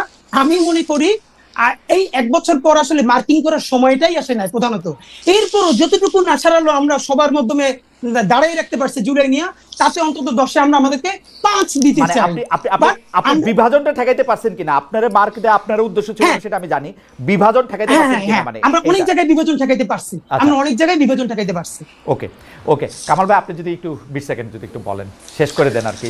আমি আসলে শুনেন, এত আলোচনা, অনেক আলোচনা তো হলো, আপনার মানে রেগে যাওয়া আলোচনা, ঠান্ডা মাথায় আলোচনা, আক্রমণের আলোচনা, আবার আপোষের আলোচনা, সবই ভালো, এগুলি সবই কিন্তু হেলদি, আমি এটা নিয়ে কোনো আপত্তি নেই আমার। আমি খালি ফিনিশিং যে কথাটা বলবো, আমি মনে করি যে একটা জাতিকে ঐক্যবদ্ধ না করলে, একটা জাতিকে বিভক্ত করে আপনি সেই জাতিকে অগ্রসর করতে পারবেন না। এটা পৃথিবীর কোথাও পারে নাই। আওয়ামী লীগের 15 বছরে আমরা দেখেছি আওয়ামী লীগ জাতিটাকে বিভক্ত করে ফেলেছিল, মুক্তিযুদ্ধ, চেতনা, এই সমস্ত কথা বলে জাতিটাকে বিভক্ত করেছিল। বিভক্ত করে তারা বিএনপি শেষ পর্যন্ত বলতো একটা সন্ত্রাসী দল, জামাতকে নিষিদ্ধ করতে হবে, এই সমস্ত কথা বলে তারা দেশটাকে বিভক্ত করেছিল। এবং তখন আমি কিন্তু বলেছিলাম যে এই যে বিএনপির যে মানে কয়েক কোটি ভোটার আছে, জামাতের যে কিছু ভোটার আছে, এদেরকে আপনারা কি করবেন? এদেরকে নিয়ে বঙ্গোপসাগরে ফেলে দিবেন? আমি আওয়ামী লীগের শাসনামলে এই কথা বলেছিলাম যে এটা হয় না, এভাবে দেশকে বিভক্ত করে আপনি অগ্রসর হতে পারবেন না। আমি ভেবেছিলাম যে ডক্টর ইউনূস যখন ক্ষমতায় আসছে তিনি দেশটাকে ঐক্যবদ্ধ করার চেষ্টা করবেন, কিন্তু আমি বিস্ময়ের সঙ্গে লক্ষ্য করলাম, একই সঙ্গে বেদনার সঙ্গে লক্ষ্য করছি, ডক্টর ইউনূস সেই কাজটা করতে পারেন নাই। বরঞ্চ যে কাজটা করতে আওয়ামী লীগের 15 বছর লাগছে, সেটা ডক্টর ইউনূস 15 মাসের আগেই করে ফেলেছে। এবং এই জুলাই আন্দোলনকারীদের মধ্যে থেকে অনেক দ্বিধা, অনেক বিভক্তি তৈরি করছে। হাদি আপনিও একটু 20 সেকেন্ড বলেন, কারণ আমরা কামাল ভাইকে দিয়ে শুরু করছিলাম, আপনাকে দিয়ে শেষ করি। আমি ভাই যেটা শেষে বলতে চাই, অবশ্যই আমাদের জাতি গঠনে যেতে হবে এবং ট্রুথ অ্যান্ড রিকনসিলিয়েশন কমিশন করতে হবে। সেটার আগে বিচারটা ন্যূনতম নিশ্চিত করে আমরা নতুন করে যে আমাদের জাতি গঠন প্রক্রিয়া পুরো ঐক্যবদ্ধভাবে, কোনো ট্যাগিং পলিটিক্স, কাল্টের পলিটিক্স থেকে বাদ দিয়ে আমরা বাংলাদেশ কামস ফার্স্ট এইটাকে সামনে রেখে রাজনীতিটা করতে হবে। তার আগে অবশ্যই গণহত্যার বিচার করতে হবে, রাষ্ট্রের ন্যূনতম সংস্কার করে নির্বাচনের দিকে যেতে হবে। ওকে, জনাব শরীফ ওসমান হাদী আপনাকে অনেক অনেক ধন্যবাদ, জনাব মাসুদ কামাল আপনাকে অনেক ধন্যবাদ। আপনাদের দুইজনের অনেকগুলি বিষয়, অনেক রকম আলোচনার মধ্যে, যেটা কামাল ভাই শেষে একটু বলছেন যে আমরা অনেক কিছু জানছি, যেটাকে হেলদি বলছেন। শরীফ ওসমান হাদীও বিষয়টাকে নানাভাবে স্বাগত জানিয়েছেন। আপনাদের মন্তব্য আমাদের অনেক বিষয়ে আলো দেখিয়েছে, দর্শক অনেকে ছিলেন আজকে, অনেক ধরনের মন্তব্য করেছেন। আপনাদের দুজনকে অনেক অনেক ধন্যবাদ এবং কৃতজ্ঞতা জানিয়ে আজকের অনুষ্ঠান এখানেই শেষ করছি আমি।